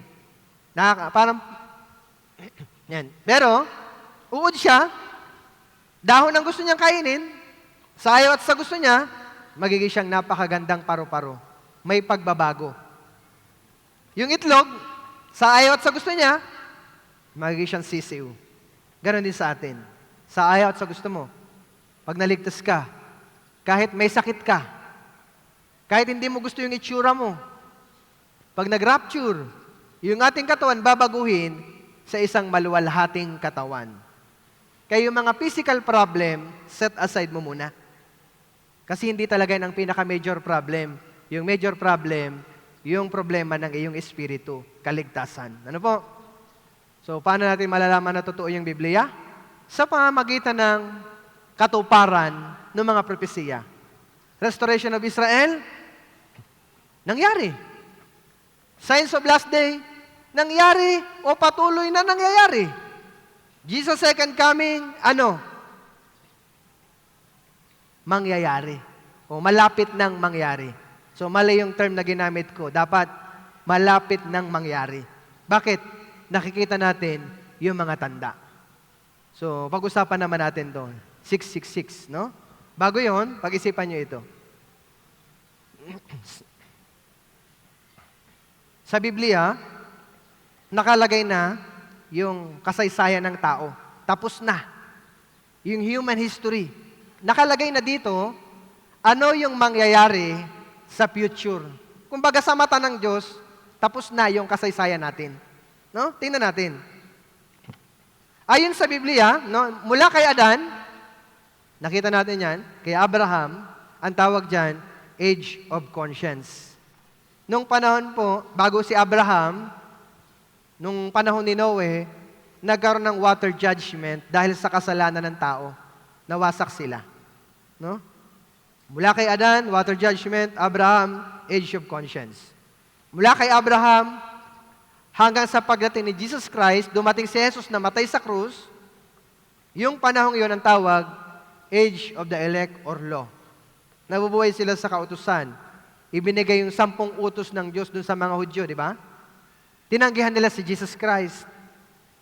No? And then, nagkaroon ng panahon ng biyaya.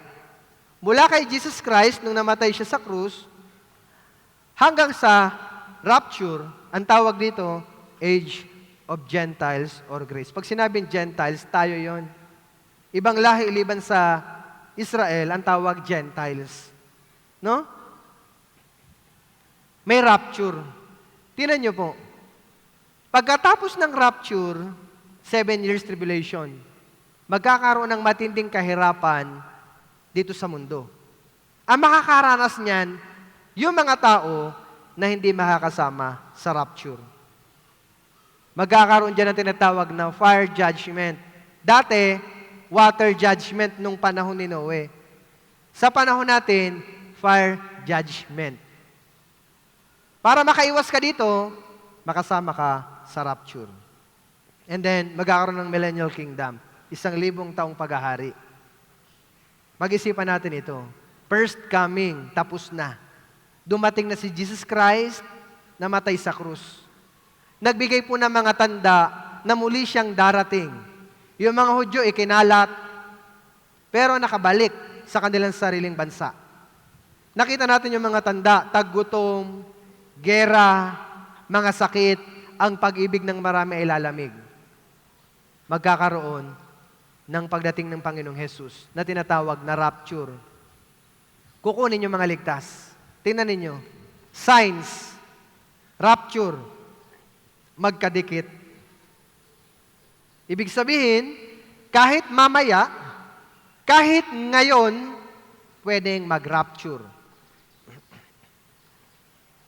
Pag naiwan ka sa rapture, 7 years tribulation. Anong mangyayari pag naiwan ako sa 7 taon? Sa unang 3.5, magkakaroon ng tinatawag na one world government. Wala nang mga presidente sa mundo, aalisin. Isa na lang ang mamumuno dyan. No? Si Antichrist darating. No? Magkakaroon ng false peace, huwad na kapayapaan dito sa mundo. Pagkatapos ng 3.5 na yon, yung sunod na 3.5, Great Tribulation, matinding paghihirap na hindi pa nararanasan ng tao sa kasaysayan. Pagkatapos nun sa huling bahagi, Armageddon o tinatawag na huling digmaan. Nasaan tayo dito? Signs. Nakikita natin yung signs. So anong inaantay natin? Rapture. Bakit tayo nakikinig ng salita ng Diyos para saan? Makasama sa rapture. Pero pag hindi ka nakinig, pinabayaan mo, tinawanan mo lang yung salita ng Diyos. Kasi isip mo, uuwi na ako. Kasi boring. Kunyari, ganun yung nasa isip mo. Papasok ka sa 7 years tribulation. Oo, kahit hindi ka maniwala. Kahit ayaw mong maniwala. Wala ka naman magagawa. Nakalagay yan sa Biblia. Sa ayaw at sa gusto natin, yan ay nakasulat, yan ay mangyayari. No? Jesus' second coming on earth and then millennial kingdom. Pag-usapan natin ito. Israel, natupad. Signs of last days, di ba? Natupad. Jesus' second coming, malapit na. Yan, tama itong term na to. Napakalapit na. Pag naiwan ka dito sa pagdating ni Jesus, eto na, 666, ano yun? Tatatakan ka ng numero ng demonyo. Susunod ka kay Antichrist. Wala kang choice dahil naiwan ka na. Sabi ng Biblia, tingnan ninyo. Apocalypse chapter 13, verse 4 and 5. Ang mga tao'y sumamba sa dragon. Sasambahin daw ng tao yung dragon. May dragon ba kayo nakita? Sino yung dragon? Nasasambahin ng tao. Yung dragon, sumisimbolo sa demonyo. Sasambahin ng tao si Satanas. Sapagkat ibinigay niya ang kanyang kapangyarihan sa halimaw. Sinamba nila ang halimaw. Yung Satanas daw, yung dragon, ibinigay yung kapangyarihan sa halimaw. Sino naman yung halimaw? Sinamba nila ang halimaw. Sino yung halimaw? Isang tao, isang maimpluwensyang tao, masasabi natin, na gagamitin ng demonyo na maging kasangkapan. No? Anong gagawin niya? Sabi dito, na sinasabi, no? Sino ang katulad ng halimaw? Sino makakalaban dito?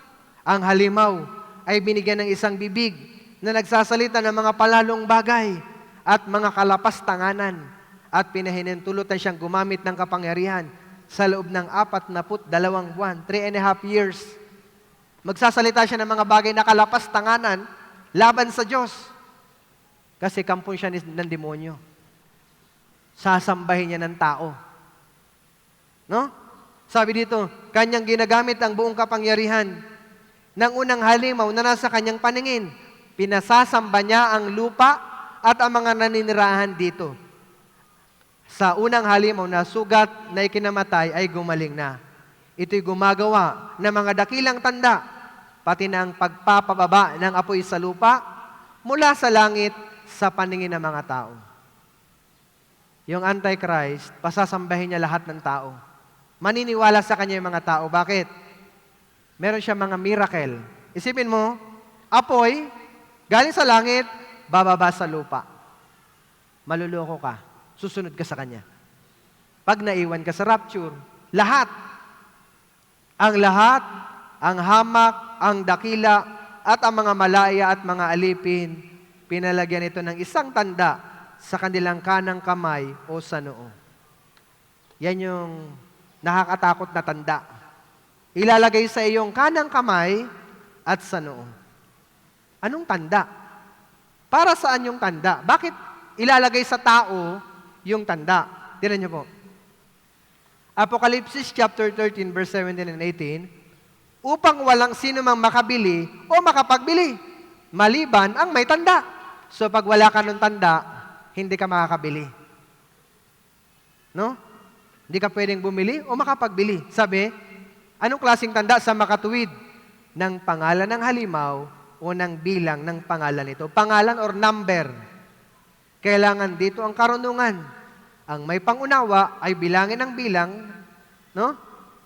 Ang bilang ng halimaw. Ang bilang, sapagkat ito'y bilang ng isang tao. Ang bilang nito ay 666. 666. Ilalagay sa iyong noo o sa iyong kamay. Ano yung 666? Bilang ng halimaw. Bilang ng demonyo. Okay lang sa inyo? Lagyan ka ng numero ng demonyo.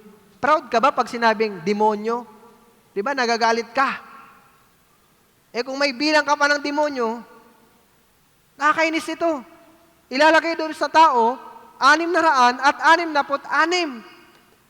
Mangyayari yan sa future. Pero alam nyo ba, yung mangyayaring ito sa future, nangyayari na, ginagamit na natin ngayon. Yung 666. Gamit yung barcode natin. Yung barcode ay mga linya, no, na nakalagay sa mga produkto na binibili natin. Yung dalawang gilid na mahaba at yung gitna, mapapansin nyo sa barcode, may 3 sobrang kulay itim. Ang ibig sabihin niyan, 666. Sa madaling salita, yung barcode, pinapagana ng 666. Para saan yung 666 sa barcode? Pag bumili ka ng produkto, ini-scan yan. Tit, ng computer, tit. Kagaya nitong Coke, bumili ka, no? Tit.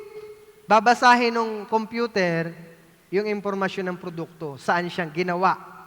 Kaya malalaman mo, saang bansa ginawa yung produkto. Sa Pilipinas, kapag nagsisimula sa 480, kung hindi ako nagkakamali, yun ay gawang Pilipinas. Sa barcode, malalaman mo yun. Imagine niyo, darating ang time, ilalagay yan sa tao. Ibig sabihin, pag meron ka niyan, lahat ng impormasyon mo nandun na. Wala ka nang maitatago. Madali kay Antichrist na makokontrol ang lahat ng tao. Sa ngayon, paghahanda pa lang ito. Meron tayong tinatawag na microchip. Kasi laki ng butil ng bigas. Pag nilagayan sa kamay mo, may tinatawag yan na antena. No, tracking device. Kahit saan ka pumunta, imagine mo, katawan mo may GPS. Malalaman kung nasaan ka. Hindi ka makakatakbo. Yung mga bagay na ito, ipinapakita ko para makita nyo, paghahanda na ito. Papunta na tayo dun sa 666. Pag meron ka nito, ano mangyayari? Tingnan niyo po. At ang usok ng hirap nila ay papailan lang magpakailanman. At sila'y walang kapahingahan araw at gabi silang mga sumamba sa halimaw at sa larawan nito, at sino mang tumanggap ng tanda ng kanyang pangalan. Pag may tanda, usok, hirap, papailan lang magpakailanman. Ibig sabihin, ano yung usok? Ano yung hirap? Impyerno. Pag meron ka na nun, pupunta ka sa impyerno. Naintindihan niyo po? Hindi po ito biro. Hindi ito katang-isip, no? Tingnan natin to. Tungkol sa 666, panoorin natin.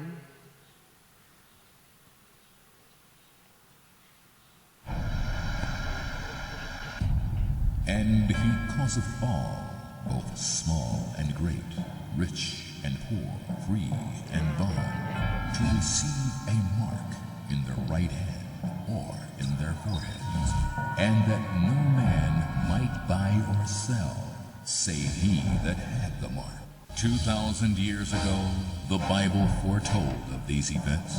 Amazingly, they're being fulfilled in the smallest detail before our very eyes. Naniniwala po ako na ang paghubog ng cashless society ay paraan upang eventually magkaroon ng control sa mundo si Antichrist. Kapag wala ng cash at lahat ng transaction ay gagawin na lang through the bank, internet, and networks of computers, mas madali nang makokontrol o matetrace ang bawat tao. Sino mang may hawak ng sistemang ito, magkakaroon sila ng information tungkol sa buhay ng isang tao. Saan nagsya-shopping, ano-ano ang binibili.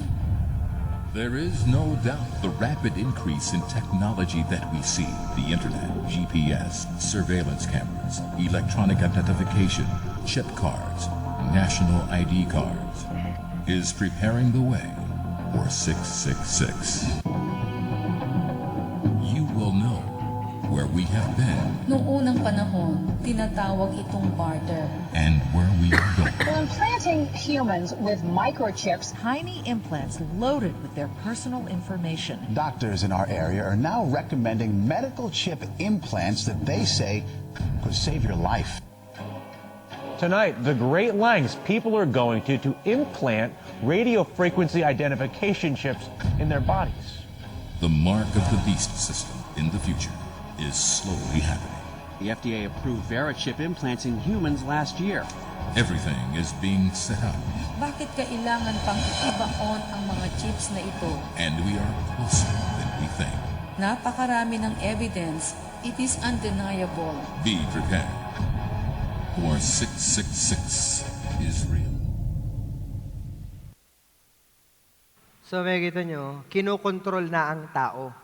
Madali nang maghanap ng tao sa panahon natin ngayon. May Facebook, madaling hanapin basta may Facebook ka. Yung mga fingerprints ng lahat ng tao sa Pilipinas, pag kumuha ka ng voter's ID, driver license, kung ano pa man, lahat naka-record na yan. Imagine niyo, lahat ng tao sa Pilipinas na may fingerprints doon ang record. Tinorn over na kay Antichrist. Antichrist, ito ang fingerprint ng lahat ng Pilipino. Lahat madaling matrace, lahat ng tao. Paghahanda pa lang po ito. Ibig sabihin, yung mga nangyayari sa panahon natin ngayon, yung mga RFID chip na yan, paghahanda yan, pagdating ni Antichrist, sa rapture, pagkatapos ng rapture. Ano? Israel, nangyari. Tanda ng katapusan ng panahon, nangyari. No? Jesus' second coming, napakalapit na. Antichrist, nakaredy na. Nakaredy na. Armageddon, yung huling digmaan, nasaan na? Nakasulat na rin sa Biblia. Sa Revelation, New Testament, mangyayari sa future. Yung Armageddon, huling digmaan, dito. Sabi, sila'y tinipon nila sa lugar na sa Hebreo, tinatawag na Armageddon. Ito yung Armageddon. O Megiddo. No? Pagmunta ka sa lugar na yan, may nakalagay na plate, ito po ang nakalagay. No? Megiddo, Armageddon. Na kung saan yung huling digmaan mangyayari sa katapusan ng panahon. Nakasulat na po sa Biblia. Yung mangyayari sa katapusan, mayroong digmaan. Huling digmaan. Tingnan niyo po. Apocalypse chapter 9 verse 18.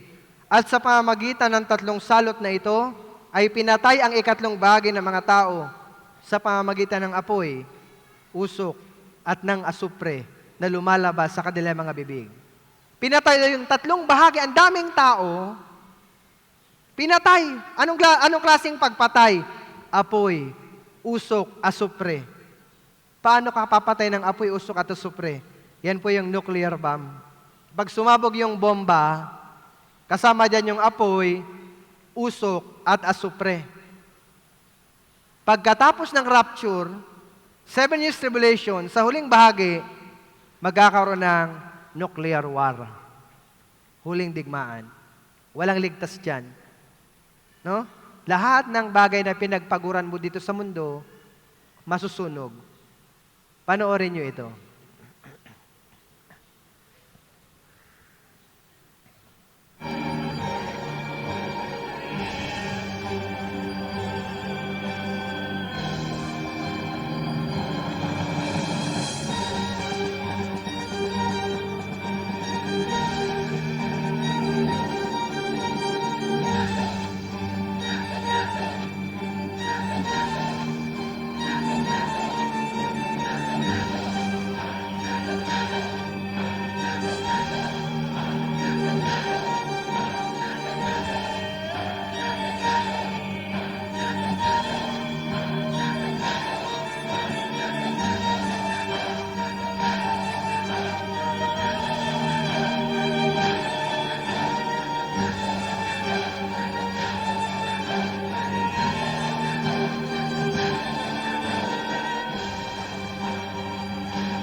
Nakalagay po yan sa Biblia. No? Tingnan niyo po ito. Zacarias, chapter 14, verse 12.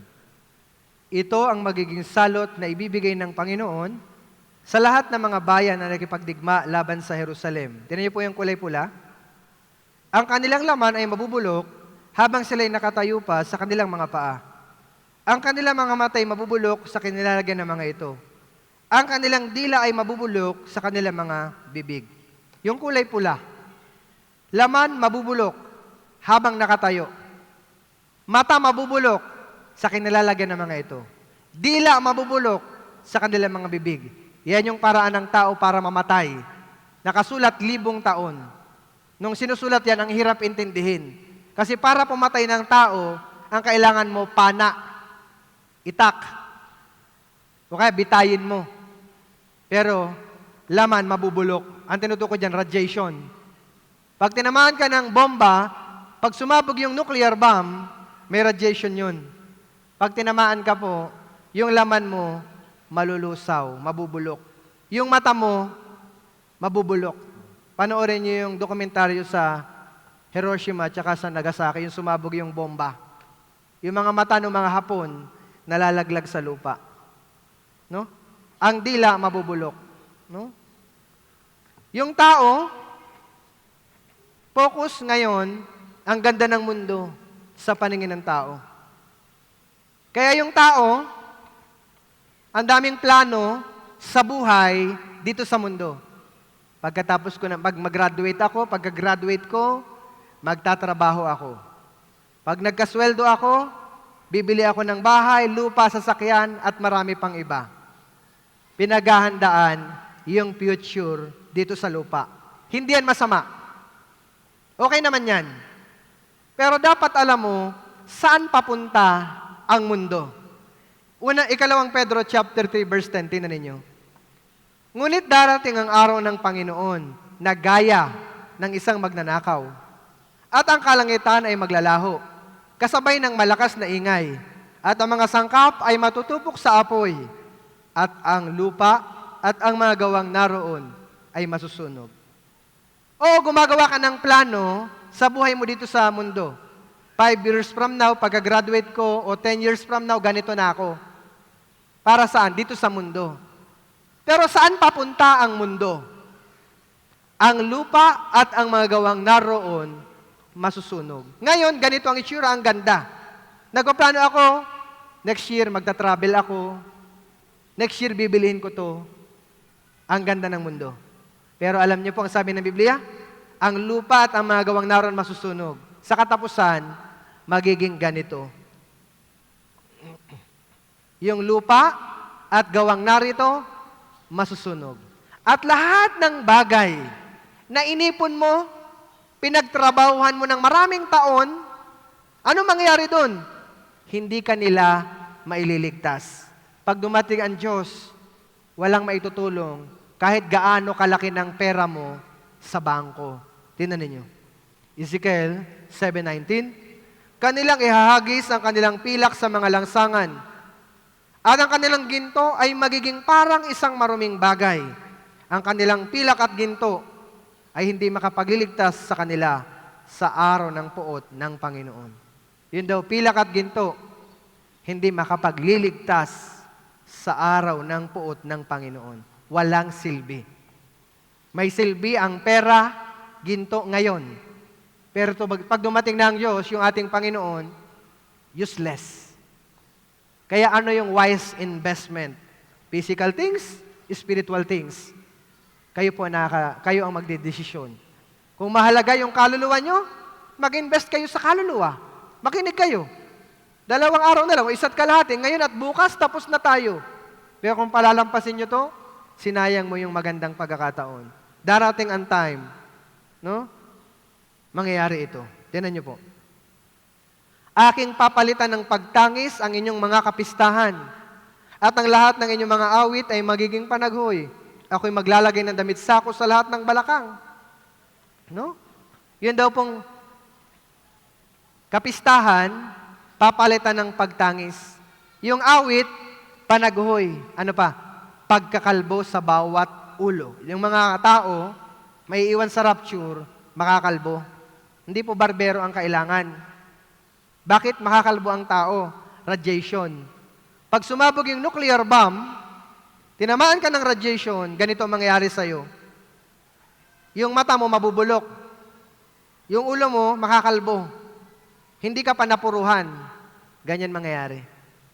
No? Pag-isipan nyo yan. Pag naiwan ka sa rapture, nakasulat, 1,000 taon. Maintindihan natin sa panahon natin ngayon. Bakit ito sinasabi? Hindi po para takutin kayo. Hindi ito pananakot. Baka yung iba iniisip, grabe naman yung pastor nyo. Akala ko pagpapala ang ituturo. Akala ko biyaya. Parang nakakatakot naman yung mga itinuturo. Katapusan na ng mundo. Bakit tinuturo ito? Bakit inilagay ito sa Biblia? Inilagay po ito sa Biblia para tayo po ay maghanda. No? Mateo 24:44, kaya maging handa rin naman kayo sa pagkatakanan ng tao darating sa oras na hindi ninyo inaasahan. So, ang purpose, kaya may ganyan, kaya advance na sinabi yung mangyayari para maghanda. Di ba yung Pag-asa? Nag-a-advance na nagbabalita, advance sila. May bagyo. O signal number 3 sa Batangas. Advance po yun. 24 hours siguro o 48 hours, sasabihin na nila bago pa mangyari. Hindi para takutin yung tao, kundi para maghanda. Ganon din sa atin. Isinulat yung mga prophecy, mga mangyayari, para maghanda. Restoration of Israel, nangyari. Signs of last days, patuloy na nangyayari. Muling pagdating ni Jesus, napakalapit na. 666 Antichrist, nakahanda na. Armageddon Last War, nakahanda na. Alam niyo ba, sinabi ng mga scientists, pag pinasabog lahat ng nuclear weapon na meron tayo, 30 minutes, kayang gunawin ang mundo. Kaya sana, maghanda kayo. Maaari ngayon, kahit anong sabi ko sa inyo, yung iba sarado ang puso. Ayoko, gusto ko nang umuwi. Pero tandaan mo, ito ang sinasabi ng Biblia. Pag nag-rapture at naiwan ka, hahanapin mo yung ganito. Gusto mo na makinig? Gusto mo na mag-aral ng Biblia? Wala na. Tingnan ninyo. Amos chapter 8, verse 11 and 12. Ang mga araw ay dumarating, sabi ng Panginoong Diyos. Tagutom sa lupain, hindi tagutom sa tinapay o pagkauho sa tubig, kundi sa pakikinig sa mga salita ng Panginoon. Anong klase daw tagutom? Sa pakikinig sa salita ng Panginoon. Mauuhaw ka. Pag gutom ka, naghahanap ka ng pagkain. Darating ang time, yung mga taong matitigas ang ulo, maghahanap ng salita ng Diyos. Kasi sinayang nila yung chance. Sila'y tatakbo ng paruot parito upang hanapin ang salita ng Panginoon at hindi nila ito matatagpuan. Yung paayaw-ayaw mo ngayon at nag-rapture at naiwan ka, saka ka makikinig, wala ka nang aasahan kasi tapos na. May katapusan, may hangganan. Kaya sana, huwag maging pabigat sa atin yung pakikinig. Nakikiusap po ako sa mga newcomers natin, mga first time, o maraming beses na naka-attend, tapusin niyo po yung ating summer retreat. No po? So, paano natin malalaman na ang Biblia ay totoo? Sa pamamagitan po ng katuparan ng mga prophecy, kagaya na nakita natin. Natupad, napakalapit na, nakahanda na, pati yung Armageddon, nakahanda na. Simple lang. Lahat ng pinag-aralan natin mula nung unang araw hanggang ngayon, anong ibig sabihin? Ang Biblia ay totoo at ang Diyos ay buhay. Sang-ayon po kayo o hindi? Ang Biblia ay totoo. Tama po ba? Opo. Ngayon, kung naniniwala kayo, ang Biblia ay totoo, maging wise kayo. Maging matalino ka. Iiwan ko sa inyo yung Bible verse na ito. Kawikaan, chapter 22, verse 3.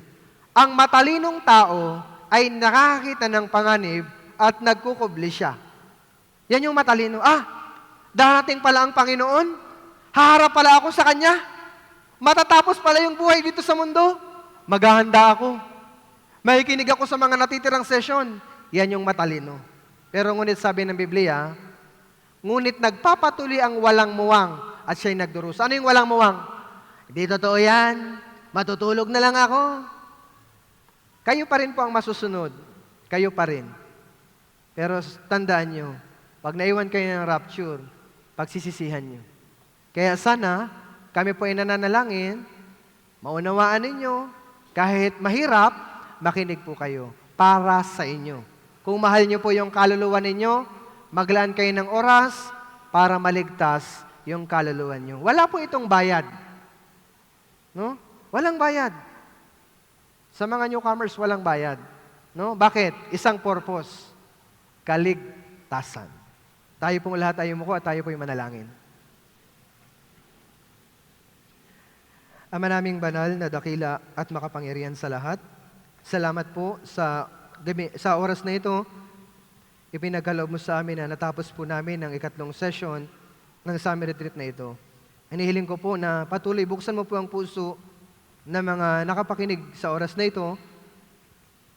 Naunawaan namin na ang Biblia ay totoo sa pamamagitan ng mga natupad na propesiya. Nawa ikaw po ang kumilos sa kanila sa mga natitira pang session na magkaroon po sila ng bukas na puso na makinig.